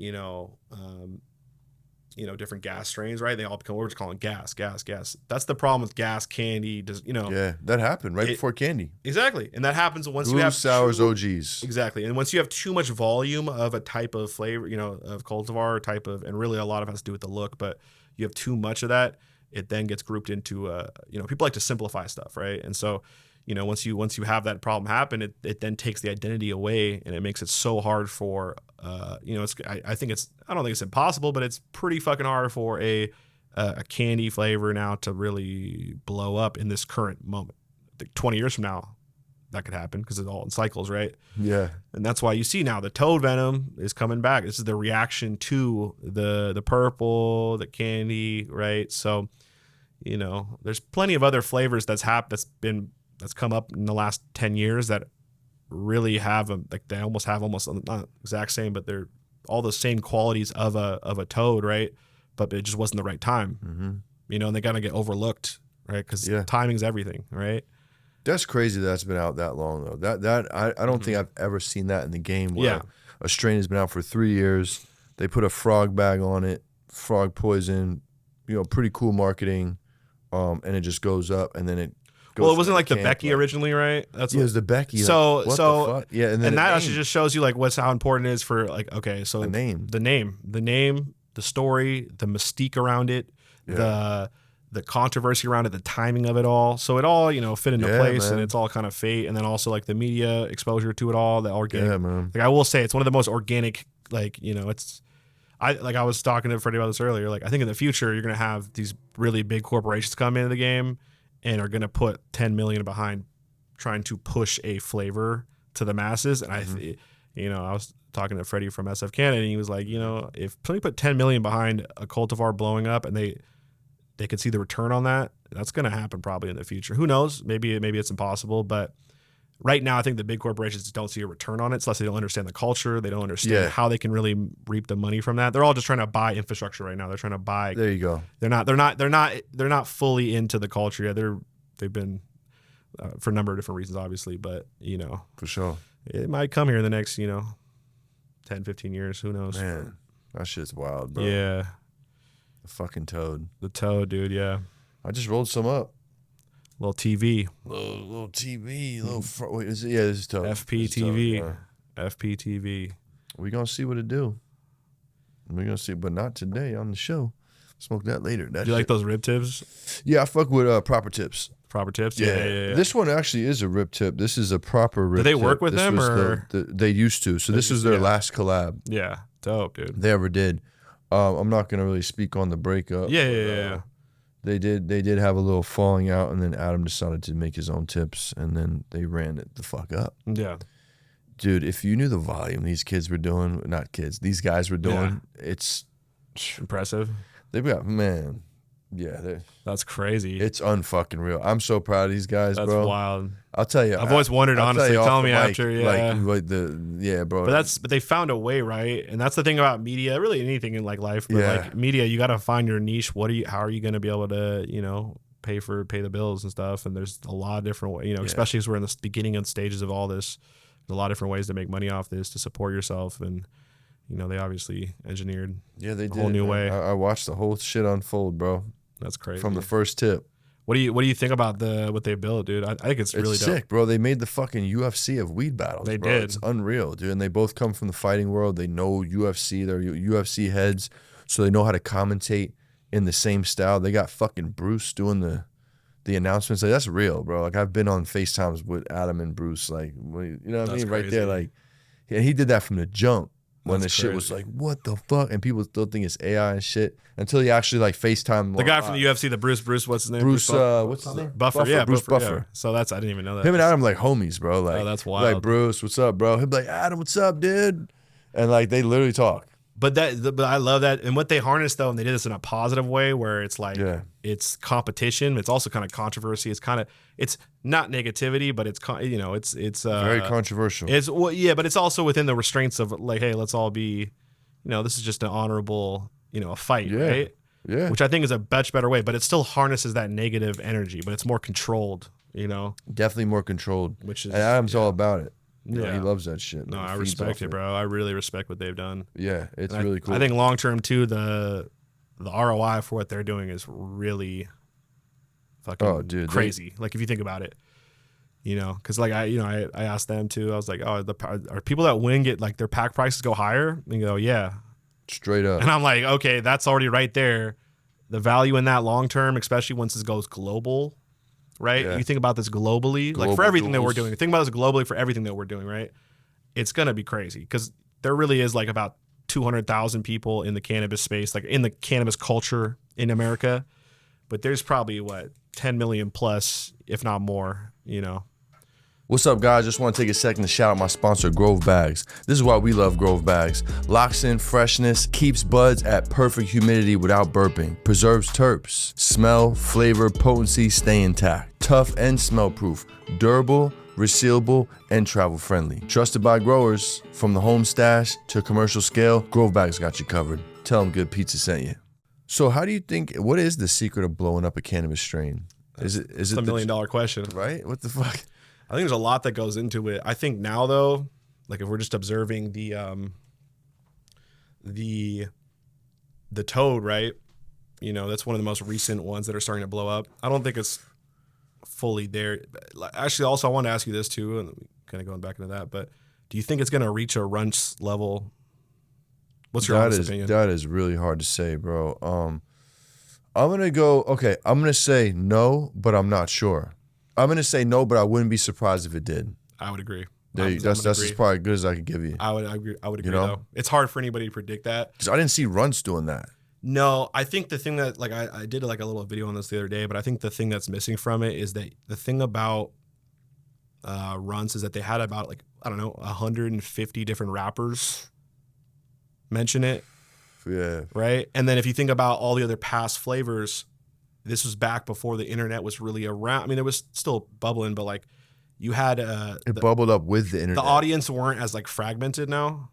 Yeah, you know what I'm saying? So if you had a Snoop Dogg talking about OG or Dr. Dre, you got a whole massive audience. Nowadays, for an artist to get to that kind of audience, you know what I'm saying? Yeah. So it's just more fragmented. So I think it's going to be almost like I said, I could be completely wrong, but I think it's going to be really hard for Toad to reach a Runts level. Yeah. Unless some rappers start really bigging it up. That could help it. Yeah. But you almost need a whole you need everything. You need everything to work. You need everything to fall into place. And you need New York to want it too. Yes. If New York, that's all New York wants. Does New York want the Toad right now? Well, it's out there. And no, okay, so the first batches are out there. And it's doing really well. Yeah. And the tickets are fucking up. Yeah. You know what I'm saying? Shout out my bro, Marijuana Talk. He might That's my dog, by the way. Yeah. Shout out to him. Yeah, fuck yeah, dude. The John? What's that? The John from there? No, Ethan. Ethan, sorry. Ethan, yeah. My bad, Ethan. Shout out to him. Ethan fucking, I believe he's the first brand to really crack it off there. And it's already sold before it's fucking trimmed. He's getting tickets. Wow. And, shout out my bro, Buddy's Bodega. He's got on the menu. He's like, yo, bro, it's fucking smoking. It's fire. That's crazy. You know what I'm saying? So I've heard the cosigns. I just talked to Ethan last week. You know what I'm saying? We talked about it. And, yeah, man. So it's in demand. I don't know. I don't think there's enough of it. No, there's not. You know that's good, though. You don't want to have too much of it, especially at this point, right? Get your tickets, man. Yeah. I don't know if you want to talk about it or not, but, dude. Oh, what you got? Some of the tickets that you're hearing for the Toad. Oh yeah, bro. Yeah, we can talk about that for sure. Viral, for sure. I promise you. Bro, tickets on Toad, $4 to $8K, easy. Crazy. $100 eighths all day. I've seen some camps do.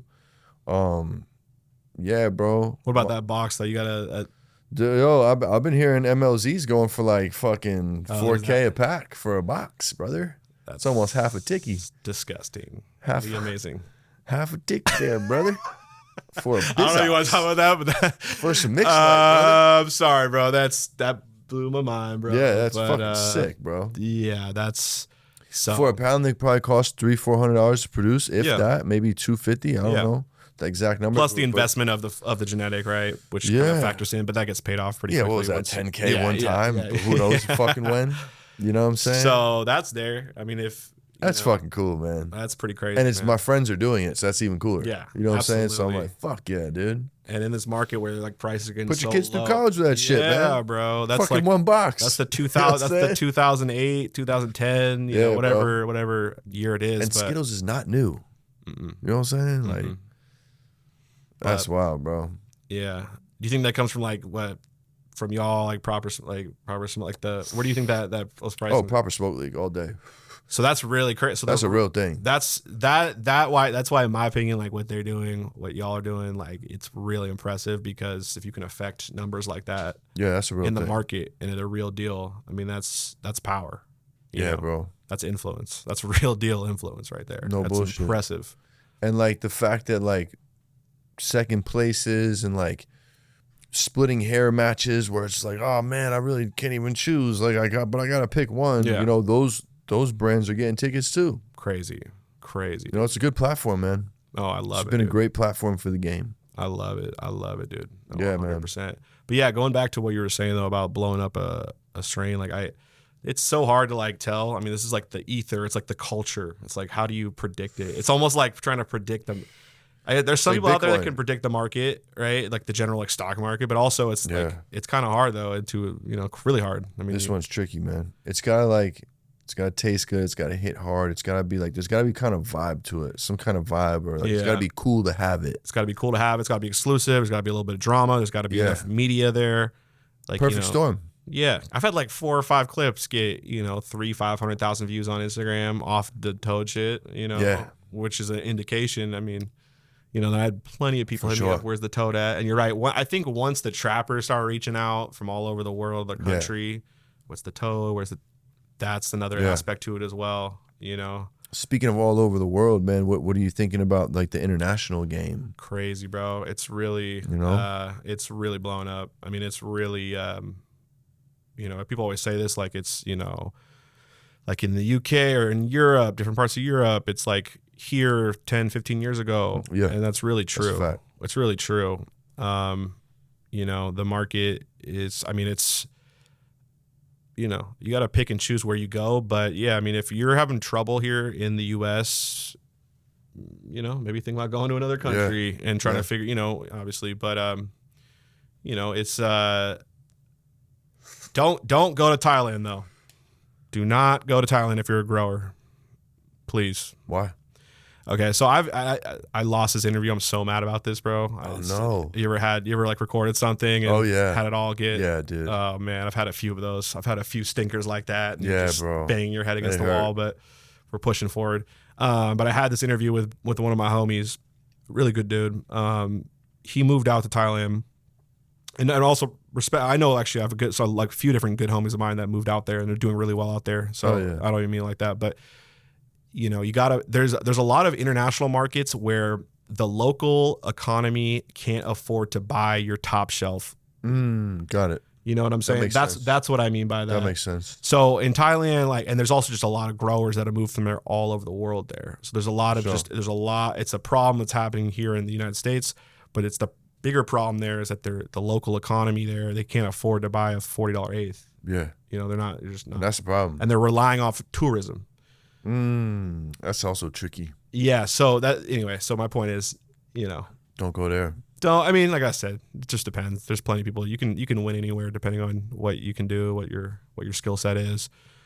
But yeah, I would not go there. But man, the tickets I'm hearing about all around the world, bro. I mean, it's really blowing up everywhere. South America, Central America, Europe, a little bit in Africa. Like I heard Nigeria a little. I don't know, South Africa quite a bit actually. Wow. I know zero about cannabis in Africa. Yeah, there's very little. It's starting to slowly. Not a lick. Yeah. I know a few. South Africa's really got actually a pretty big culture there. That's the Daga. I saw you interview Daga. Oh yeah. So yeah, Daga, I think Daga. I might be way off on this. So Daga means weed. Does daga mean weed in African? In Swahili, or is it? Or no, is it?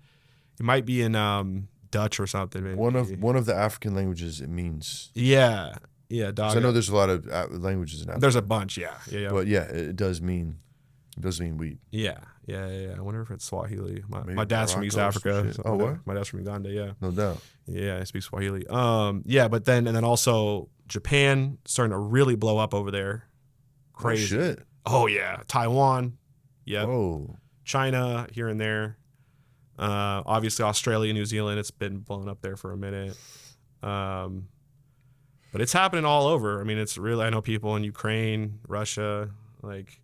That are like I always like to stay tapped in with just different people around the world just to like see what's going on there. They always tell me like things are moving there. So and these places are super illegal. Some of those ones you just mentioned. Some of them are super fucking illegal for sure, and you got to be careful no matter what. And like I said, I wouldn't take any risks like that.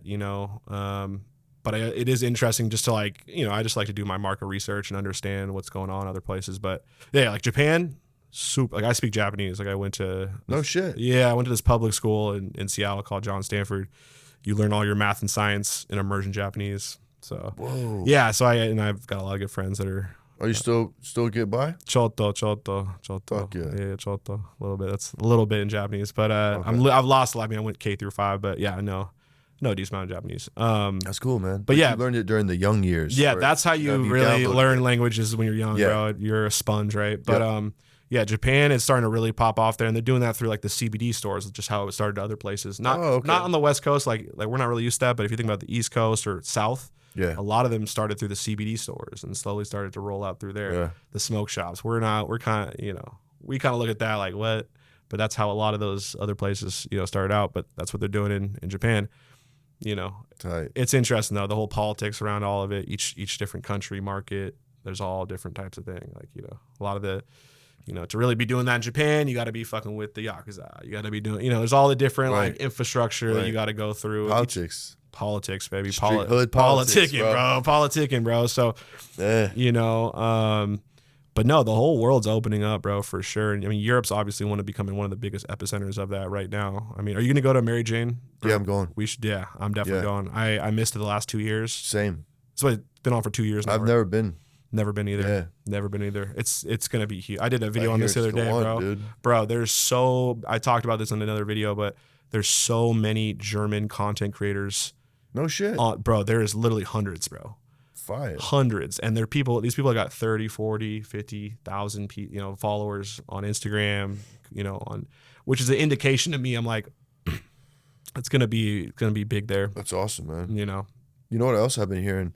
You better come with some fire. Don't come out there with no bullshit. No, the quality has gone up. Over this last year, my partner was just out there. He's like, "Yo, bro, this shit. Look, it's smoking, bro. This is flour. Yeah, and the rosin's fire. Oh yeah, the rosin, the hash out there. Rosin's easier to get. The hash out there. Yeah, you better really cut because that's where it's really from. But but it's all globalized now though because they all have access. The thing about it, bro. Like my homie moved to Greece and a number of years ago, maybe 3 years ago. He was buying some weed out there, and he was like, he randomly because he knew me. It's like he's like, yeah, this dude knew who you were. I guarantee you, there's people out there all around the world that know about you. It bugs me out. Doesn't it bug you out? It's pretty trippy, bro. Me the fuck out. Nah, literally. Yo, you know where I first realized that, bro? A year ago, damn near to the day, I was in Cannabis. Yep. I was in Spain, Barcelona. Yep. Like we fresh off the flight, boom, changed real quick, walking to our first social club. I'm coming down the street. Homeboy goes, "Good pizza." I'm like, what the fuck? I'm like, yo, what's good, bro? Spanish accent? Yeah. Spanish accent. I'm like, yo, this is crazy. What the fuck, dude? All right, crazy. Cool. Because you never know how you're really doing. You know what I'm saying? It's really wild when you see that. I was bugged out, man. It does bug you. Like I was at Vegas actually. I think it was last year for MJ Biz or whatever, and this Chinese kid came up to me. Was like, super Chinese. Shout out to all I love the Chinese people. He was just like, "Oh my God, LMC. Like, I watched you. I was like literally like I was in like high school watching you in like Beijing. Hell yeah.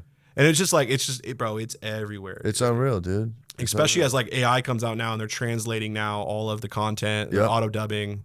Yeah. So it's a globalized thing, and bro, we're the first people. We're part of that group of the first. Yeah, man. Of people in America that are doing the content. Now it's gonna pop up everywhere. It's pretty cool, man. It is cool, bro. It's pretty cool. Because I don't normally think like that. I know. Until we actually say it. Like, damn, I guess we are.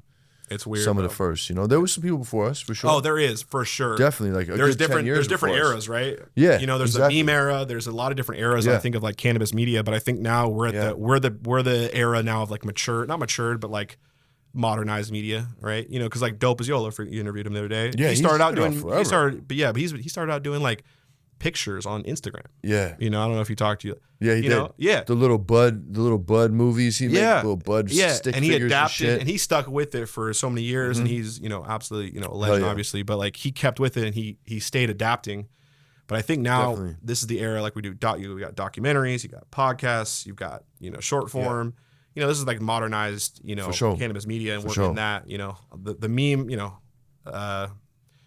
shout out to the meme lords. Shout out to Poetry of Plants. Shout out to all the meme Poetry lords. of Plants, Sour Waves, Sticker Farmer. Shout out to Sour Waves, yeah. Fucking Zach Woods. The like meme just wars. The meme lords. There are the meme lords and there's the meme war. And the meme wars. I don't want no part of that. That was after my time. Thank God, bro. They would have roasted me.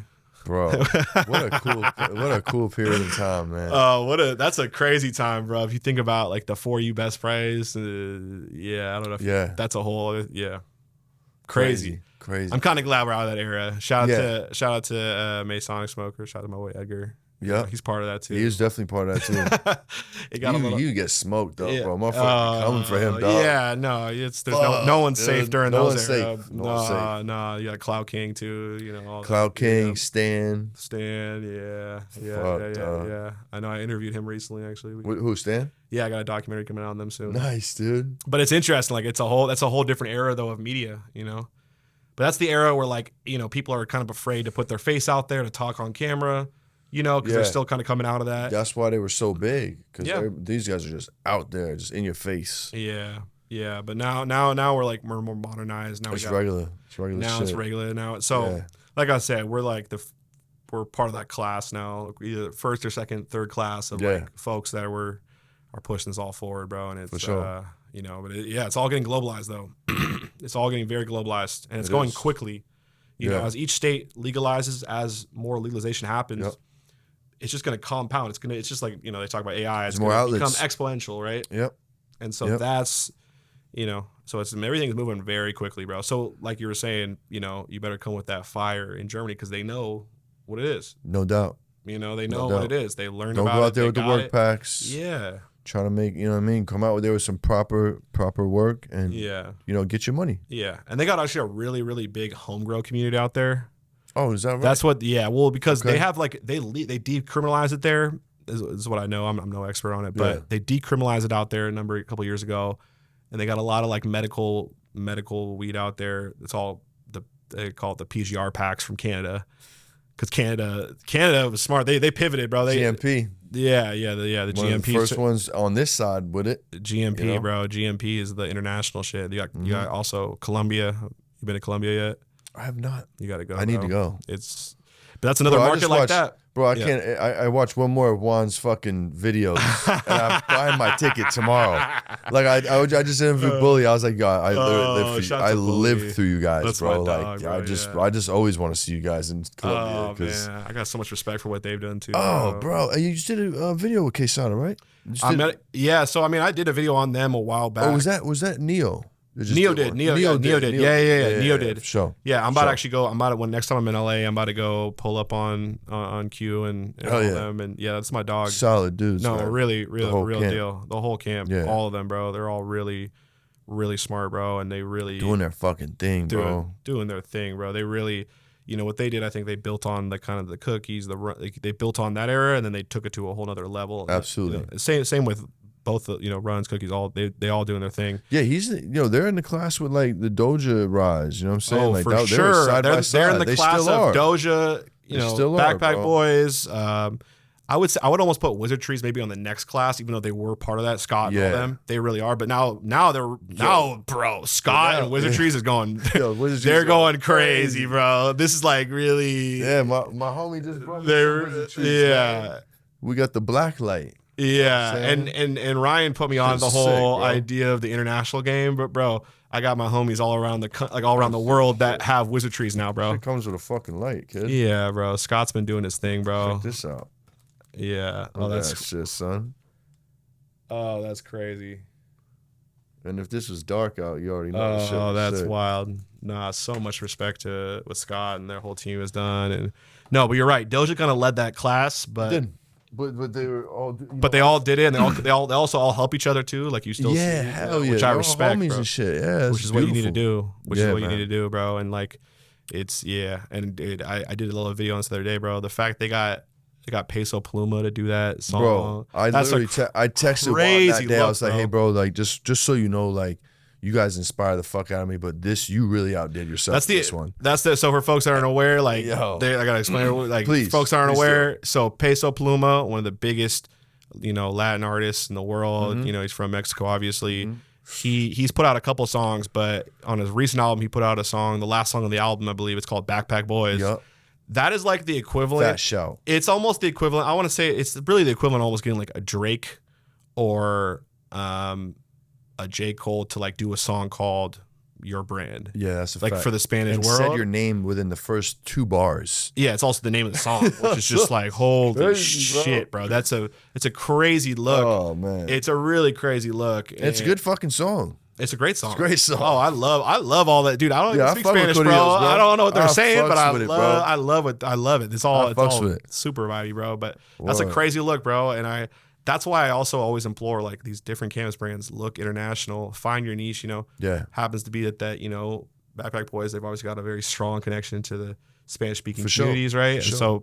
and they had those connections and they made that happen, right? And what was ill? I mean, not to cut you, No, but you're good. Juan was just saying like, "Yo, bro, they did that like 2 years ago for you know what I mean, just out of love." He dropped that for the love. We didn't even know that was coming out. I'm like, oh, this is fucking gets better and better. And it's because the energy, like, Yeah, the energy there, like the weed's still illegal there. It's still bubbling up there. So Yeah. that's what I'm trying to say. The rest of the world, the energy is like 10, 15 years ago here in America. Yeah, bro. We're kind of, a lot of things have been played out here, but that doesn't mean it has been played out in other countries, No doubt. other language speaking. And bro, they're pushing like that's a huge brand, like Mexican descent. You know what I'm saying? For the real. most, like some of them, you know what I'm saying? For real. The face of the company for Absolutely. sure.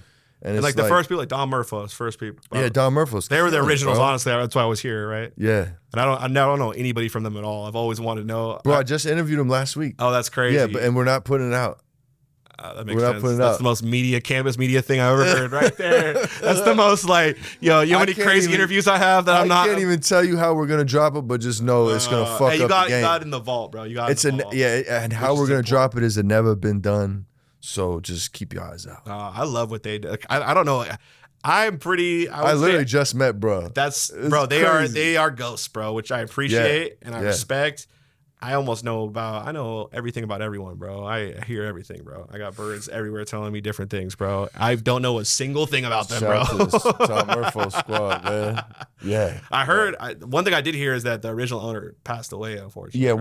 one of the three. Yeah, I'm one of the sorry, three. RIP, A1 bro. passed away. RP Yeah. A1, man. We Yeah. definitely did a tribute to him during the episode, and like when we drop, That's whatever we crazy. drop, he will for sure be included, man. That's gonna be legendary. And I was telling him on an interview, I was like, I really respect how you honor your dead bro, because Absolutely. I bring this fool with me, these fools with me everywhere, bro. Since I was 19, you feel me? Like, so like I those really people that respect you're that. close to Yeah, that it's my passed bro. away? It's my bro Ills right here. He passed when I was 19. I'm sorry, bro. Boogie passed right before I moved out here. Oh man, You know what I mean? So it's just like those bros you meet along the way that like had such a big impact on Yeah. your life. played a big part And, in creating you. Yeah, bro. Yeah, gotta for honor real. them.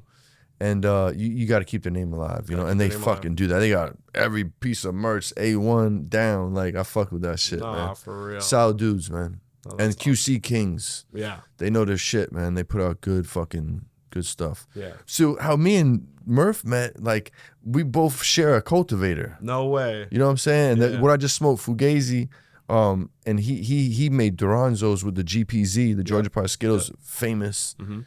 Had a sick ass run with it.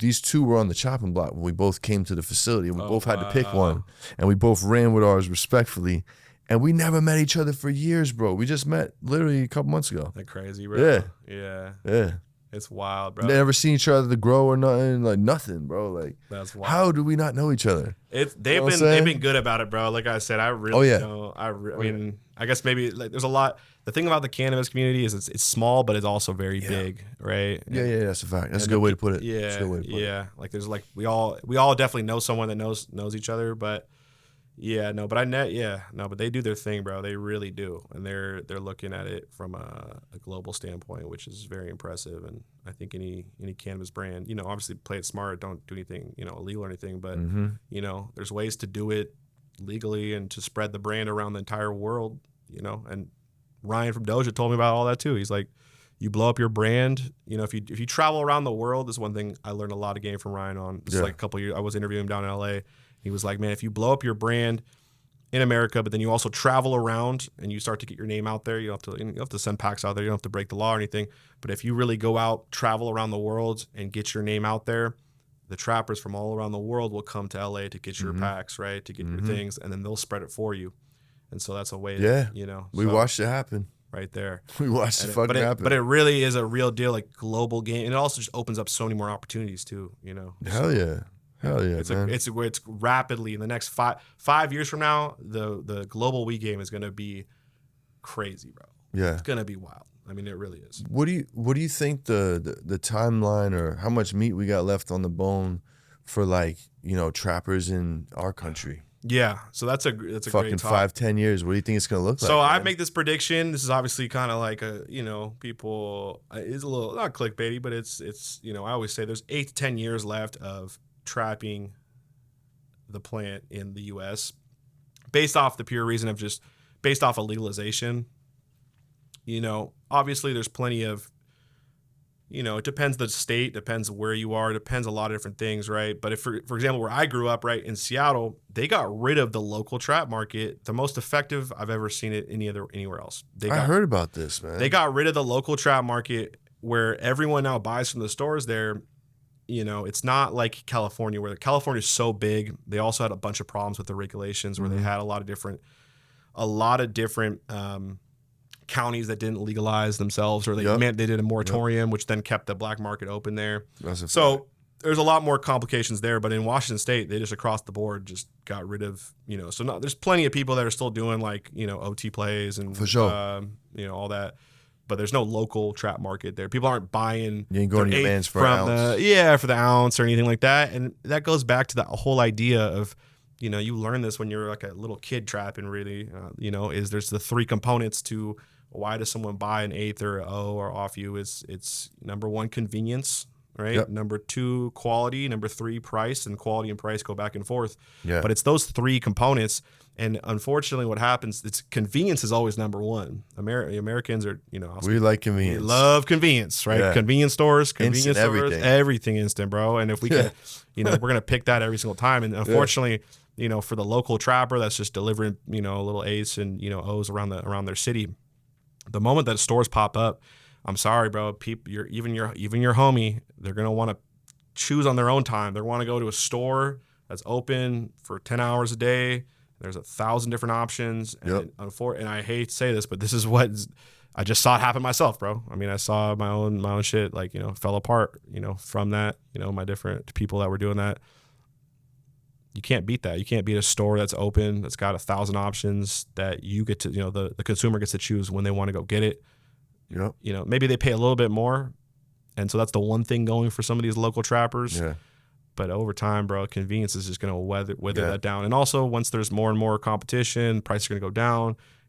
It's inevitable, bro. It's inevitable. And so once those local trap markets die in the U.S. because of legalization, because legal stores or semi-legal stores are popping up, it's just going to destroy those local trap markets. And so, I think within the next 8 to 10 years, the cannabis trap markets in the U.S. are going to die. And everything's going to be going OT, international, a lot of international. Yeah. And that's just the reality of it. So, yeah. And dig this, right? I'll add on to that. Think about we'll say 10 years, right? Yeah. 10 years. So the 11-year-olds are now going to be in the clubs buying shit, right? They never had to buy weed off the street. And now the 21-year-olds now are going to be 31. They also didn't have to do that. or maybe they did in high school a little bit. Yep. But like that's all washed out. Now us, we grew up buying the shit on the street. That's where we're like, oh yeah, bro, it's fucking cool. I will say the one thing though is that like if they're in, you're right, over time that's gonna happen. But like some of the bigger trap, and this may sound kind of weird, but the bigger trap markets that are around in some of the legal markets, all the underage kids, right? Yeah. But a lot of that, yeah, for sure. No, but even then though, what also is happening is all of these kids coming up, bro. All they want is the carts, bro. That's a huge problem. That's a big thing to do with it too. The carts. Did you see what happened the other? I saw the last month of last year. It's official for California. The carts distillate took over from flour, the #1 product. Wow, isn't that crazy? And disty. So just like carts, I guess live resin, live resin or disty or whatever. But that's and that's in California. That's on the illegal market. That's a big fucking state. That's a really big. That's a big happening. That's real data. You know what? It was pre-rolls and vapes. Now vapes took it, and that's crazy because pre-rolls it's #2 for sure. Yeah. Well, I think pre-rolls are still behind flour, but like I'm looking at the data, but like no, but it's the idea though of you're right, like convenience, and these kids are now growing up. What's more convenient than a vape, right? I'm not getting caught by my parents. Bam. You know I can do it in my high school bathroom. Yep. You know, these little idiots are still getting caught. I know, crazy. We smoke cigarettes in high school. Yeah, roll the fuck I used to bring up. pounds into my high school, bro, jarred up and stuff. You feel me? Like what the fuck? But nowadays, and so there's that. So it's all about the convenience, those factors, and that's going to play a huge role in this. But dude, like within 10 years, not 10 years, but let's say 30, 40, those kids that are growing up, they're not going to know how to roll weed. No, they're not. They're not, bro. They're not. Nah, they're gonna have a pre-roll. They're gonna have so the art of rolling is gonna die. That's another fucked up. I mean, it won't die, but it just won't be a thing as much. Sorry, rollers, for your new job that just popped up in the game. Isn't that crazy? Hey, grandpa, can you? I know that is crazy, but that's for the connoisseur. That's for the connoisseurs. It's also for the older, a little bit not older demographic, but like the 25 to whatever. Older, yeah. You know, but like. You know, you're gonna have kids 20 years from now. Hey, grandpa, can you roll this up for me? I'm like, fuck yeah, bring that shit. Bring one of my tips, too, would you? Yeah, bring me that real tip or that proper doing tip, huh? Oh, my smart ass grandkids. You want just the tip, grandpa? Get over here, you little bastard. Shut up.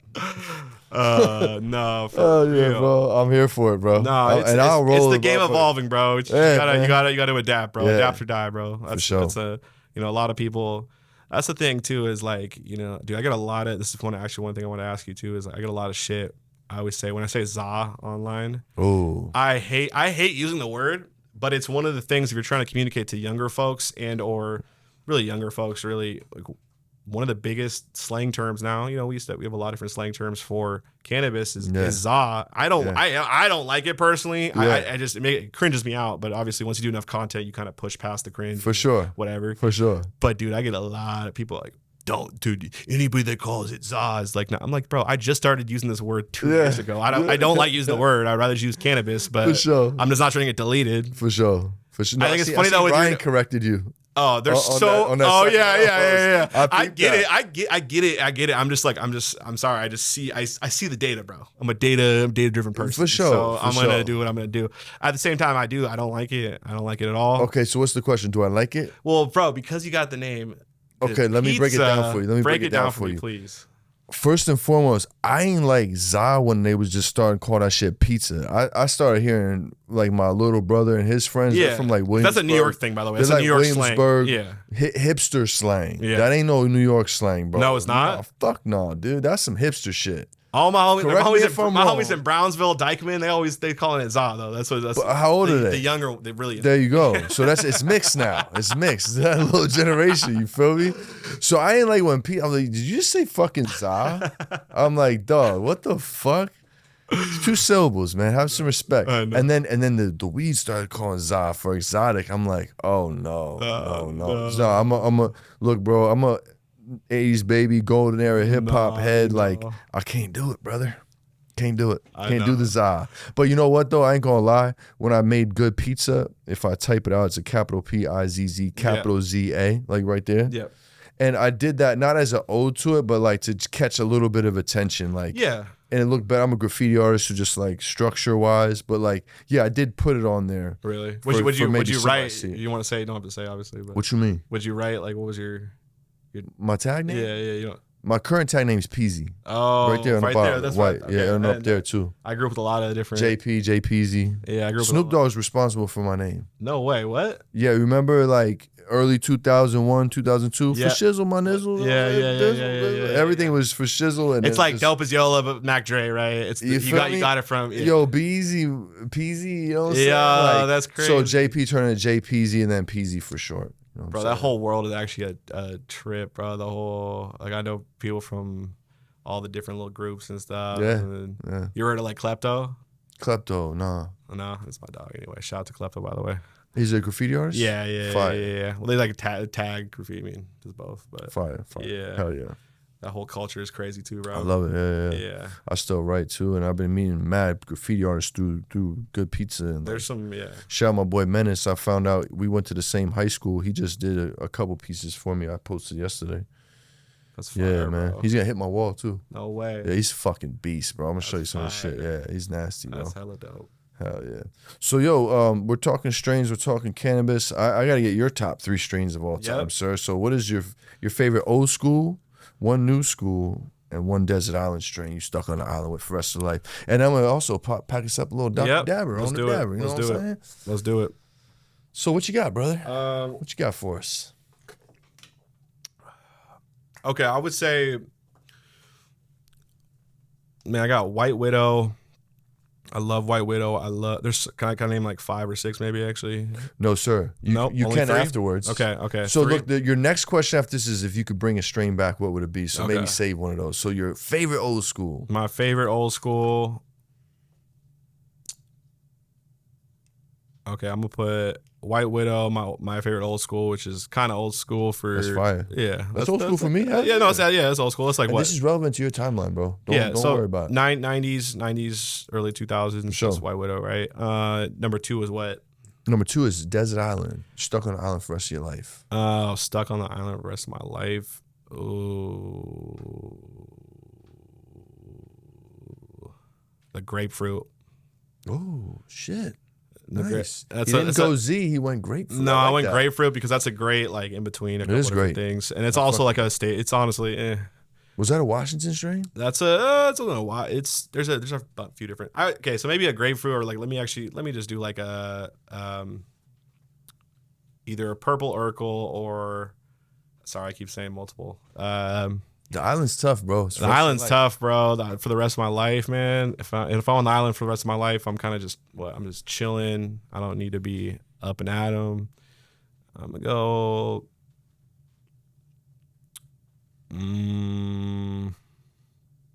I know we're talking so much shit about all the perps, the candies, but bro, yeah, like a GDP or an Urkel or That has come to the island before, for sure. yeah. I say okay. I'll just Good go. one. I'll just go GDP, whatever. GDP on that, and then the third one was what? Something new you fucking with. Something new I'm fucking with. I'm gonna say the Toad. Hell yeah. I'm gonna say the Toad. Hell yeah. I'm gonna say the Toad. But dude, I've done a lot of Also different. another good one. Done a lot Also another good one. When that starts buzzing, you're ready to go. Man, I've done some history videos on different cannabis strains, and I always love. It gets contentious. Oh yeah. I will say people. I mean, there's a lot of beef around different flavors, and but I want to see the Bubba come back, the pre-98 at least. You know or who something. has it? Who? Trap Jesus has it. I'm about to drop the episode. Actually, we just dropped the episode on Patreon today. He told me how he got it and how he got it back to Kenji and Josh T. That's amazing. You ready to roll, brother? That's amazing, bro. I will say like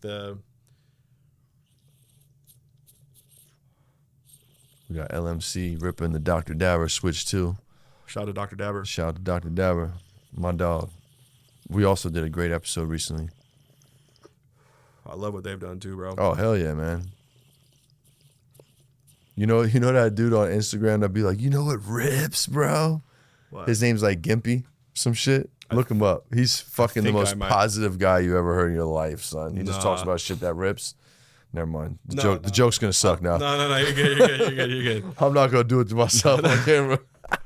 No, but the Bubbas though, like I said, like Oh yeah. The Bubba's, man, I think that's probably Amazing, bro. top 3. I mean, for at least my era, because I grew up in the Bubba era. I put that in my top 5 for sure. I would say, Top in terms of like ones. people making money off of a flavor, that's probably number 1 for me. Bro. We were still making money off Bubba's when I moved out here, man. No, I know, but In bro, 17, 18? it's so funny, bro. I'll be talking to fools like even a couple years ago. They're in That's Florida. when I learned They're what an Asian Bubba was. I didn't know what the fuck yeah, that I was. grew up with all that shit, bro. Man, You know what I'm saying? we did numbers on that shit, bro. Man. We did numbers. They would blow a whole house. They would blow whole neighborhoods out in South Sac, Elk Grove. I remember the first big bust in South Sac was in Elk Grove. It was an entire block of Asians, like Asian mobs. You know what I mean? Bought the house and shit. Shout out to all of them, brother. And just running up back. They're honestly the great. They were the best to do business with. Hell yeah, no man. problems ever. Legit. Good numbers. I don't necessarily like maybe some of their cultivation practices. Maybe if looking back on it now, looking back once I'm more educated, but like we didn't know. But bro, respect the hell out of it. I mean, bro. if you're talking hustler, man. Block fucking work. gotta man, that was my equivalent to the Beasters or the for Mexican sure. Brick. Like that was the next wave of fucking Beasters. it's the next block work, right? And like Block work, and so, but they did this. Like I said, I did a whole document, a little video on it. That's what happened. Once your flavor becomes the block work, it's destroyed. Oh yeah. Oh, that's a it's fact. destroyed because it's That's just a too fact. much exposure. You got way too much. Just, and then too much volume of anything, bro. It's just, eventually It's no good. no good, no bueno, no bien. So what you bringing back? You bringing Bubba back? I would love to bring some great, because there are some. I mean, Bubba was cool, but like I've tried like over the years. I tried different like pre-98 or like the Katsu cut, the Katsu. Mm-hmm. I love that stuff for sure. Man, the Blue Dream. There's a bunch, bro. There's a bunch, man. It's gonna be crazy though. Like 10 years from now, bro. 15 years from now, we're gonna be like, man, bring back that LCG, bro. That original. I want that Backpack Boys LCG or that fucking. I was gonna say this earlier, but we moved on. Yeah. When I'm fucking 60 and these little fuckers are 40, right? I'm gonna laugh my ass off when I hear like them talking like how we talk about sour. I know. Like, man, they get that gleam in their eye. Like, yeah, man, I remember we had this LCG shit, man. Yo, wasn't nothing fuck with that, man. We ran our bags off that shit. Oh, man. Yo, it started the packaging era and this and that. It really like, did. So crazy, man. It's going to be a mind fuck. It's going to fucking happen, man. Just like baggy jeans came back. It's going to be the same shit. Cycle. Same shit, bro. That's a fact, bro. Yeah, man. So a guest before we got here left a question for you. Oh, you do this? I love that. Tyler the CEO does that same thing. I love that. I hope I don't get sued. No. But this is owed to him. I love his podcast. So this is fucking legit. brilliant. No, it's super dope. You're the only one that caught that so far. No, I love that. Fucking, I love that. Yeah, hell yeah. Fucking, you're literally showing me that before the show. All right, so my guest prior to you asked you,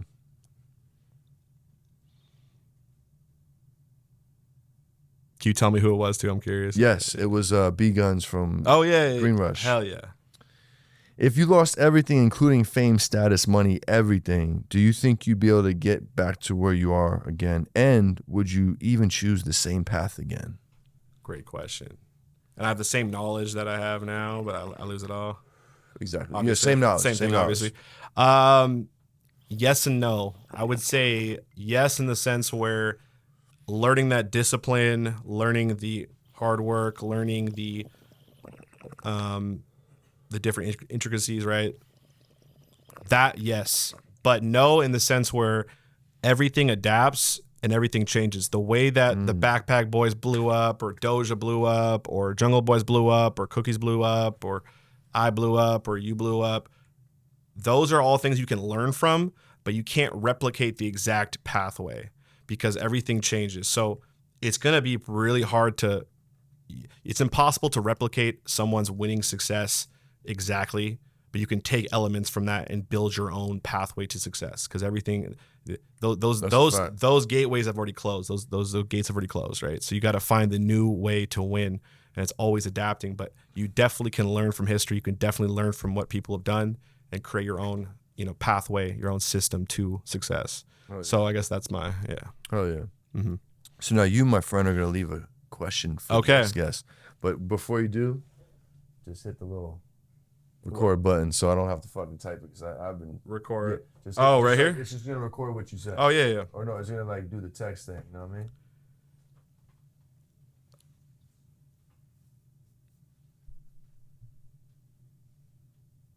I should have prepped him for this, folks. I should No, probably you're put this good. on I'm just my trying to welcome think. email. I'm sorry, I'm probably rewriting this now. all good. How important is cannabis media / marketing for your business? Perfect. Basic, yeah. Basic in the sense where they need to. Perfect. After they do this experience, this probably won't be actually.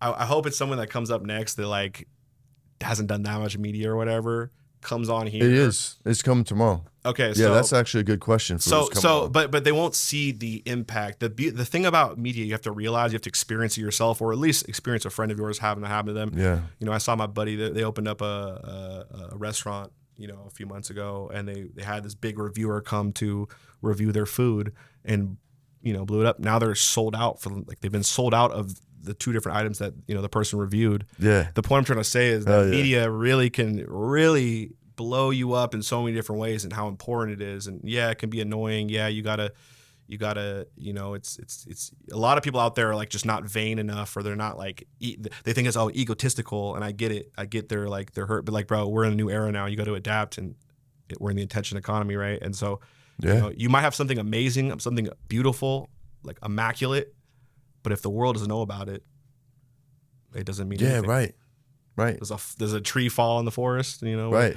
You know, it might have, but we don't know. We don't know. Got to shine a light on it. We also don't know where the Russian went. No. Pine Barrens. Oh. One of the best episodes of The Sopranos. Oh. Okay. Sorry, you went Woods. I went Sopranos. No. I can't even help it. I watched The Wire. That was my. That was yours? That was my. I love The Wire. So you'd go Wire or Soprano? Which you Wire go? for Wire. sure. Okay. I love. No, I mean I watched The Sopranos. All right, you know what? We're gonna bring this back. Before we wrap up. I'm gonna hit you with some fucking rapid fire questions. All right, we let's haven't do done it. this. I haven't done We're in the this. zone right now, bro. Yeah, we're in the zone, bro. We're in the zone. All right. You can tell. All right, you ready? Do you like to smoke in the hot or the cold? Cold. Joints or blunts? Blunts. Bongs or bowls? Bowls. Cold No, start. blunt. Sorry. Bongs. I'm sorry. Bongs. First step. Sorry. Keep going. You're good. Cold start or hot start if we're dabbing? Cold start. Rig or e-rig? Rig. Street smarts or book smarts? Street smarts. Fear or respect? Fear. Yes or no? Yes. Batman or Superman? Batman. Haze or sour? Sour. Nas or Hove? Oh, maybe not recently. I'm just kidding. Nas. All right. Street Fighter or Mortal Kombat? Street Fighter. Favorite ninja. Oh, fuck Mortal Kombat. I keep doing that. My bad. I'll stop. Double back. Stop. Yeah. Favorite Ninja Turtle? I only know one. What's his name? Leonardus. Leonardo. Leonardo. The blue. 80s or 90s? I'm born in the 90s, so 90s. Coke or Pepsi? Coke. Pizza or tacos? That's tough, bro. Tacos. Yeah, tacos. Pizza with pineapples or no pineapples? Oh, fuck out of here. I hate that shit. Okay, That did cool. not deserve to be on a You kind of fucking saved pizza. yourself. I really hate when people, let's get Hawaiian. No, I get it. No disrespect to them. I'm just like, bro, I don't need that. Anyway. No, all disrespect. Okay. You're We good. agree. No, we no. agree. I think that shit is Yeah, no, disgusting. it's It's not fucking even disgusting, but it's disgusting. unnecessary. It is very unnecessary. It's like a little, you're just throwing a curveball for no reason. Just stick with the program. Yeah, you feel me? Stick with the program. Tacos or burritos? Tacos, yeah. Beach or snow? Beach. In-N-Out or Five Guys? In and out.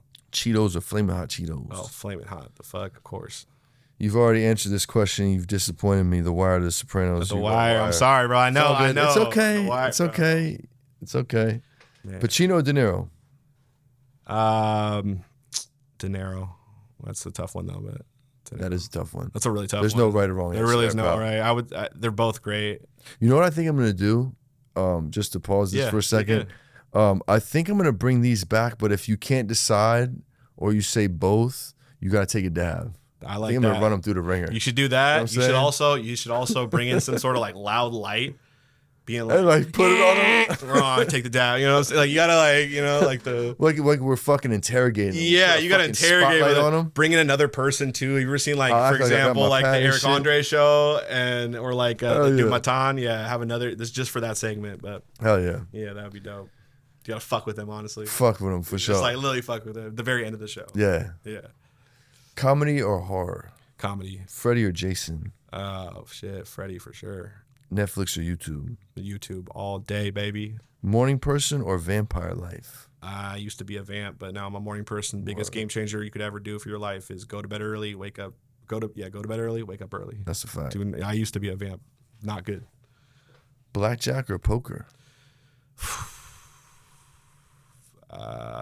Blackjack, yeah. Text message or phone call? Phone call, text message, signal text. I like that. That's what I've been using signal since I was in high school, bro. Word. Literally, that's how. Yeah, I love signal. motherfuckers know. Yeah. Breakfast or dinner? Breakfast. Automatic or revolver? Automatic. Bike or skateboard? Skateboard.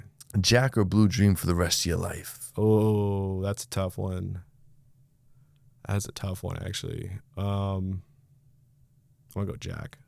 I like both. That's a crazy question, actually. I fuck with that. That's a good question.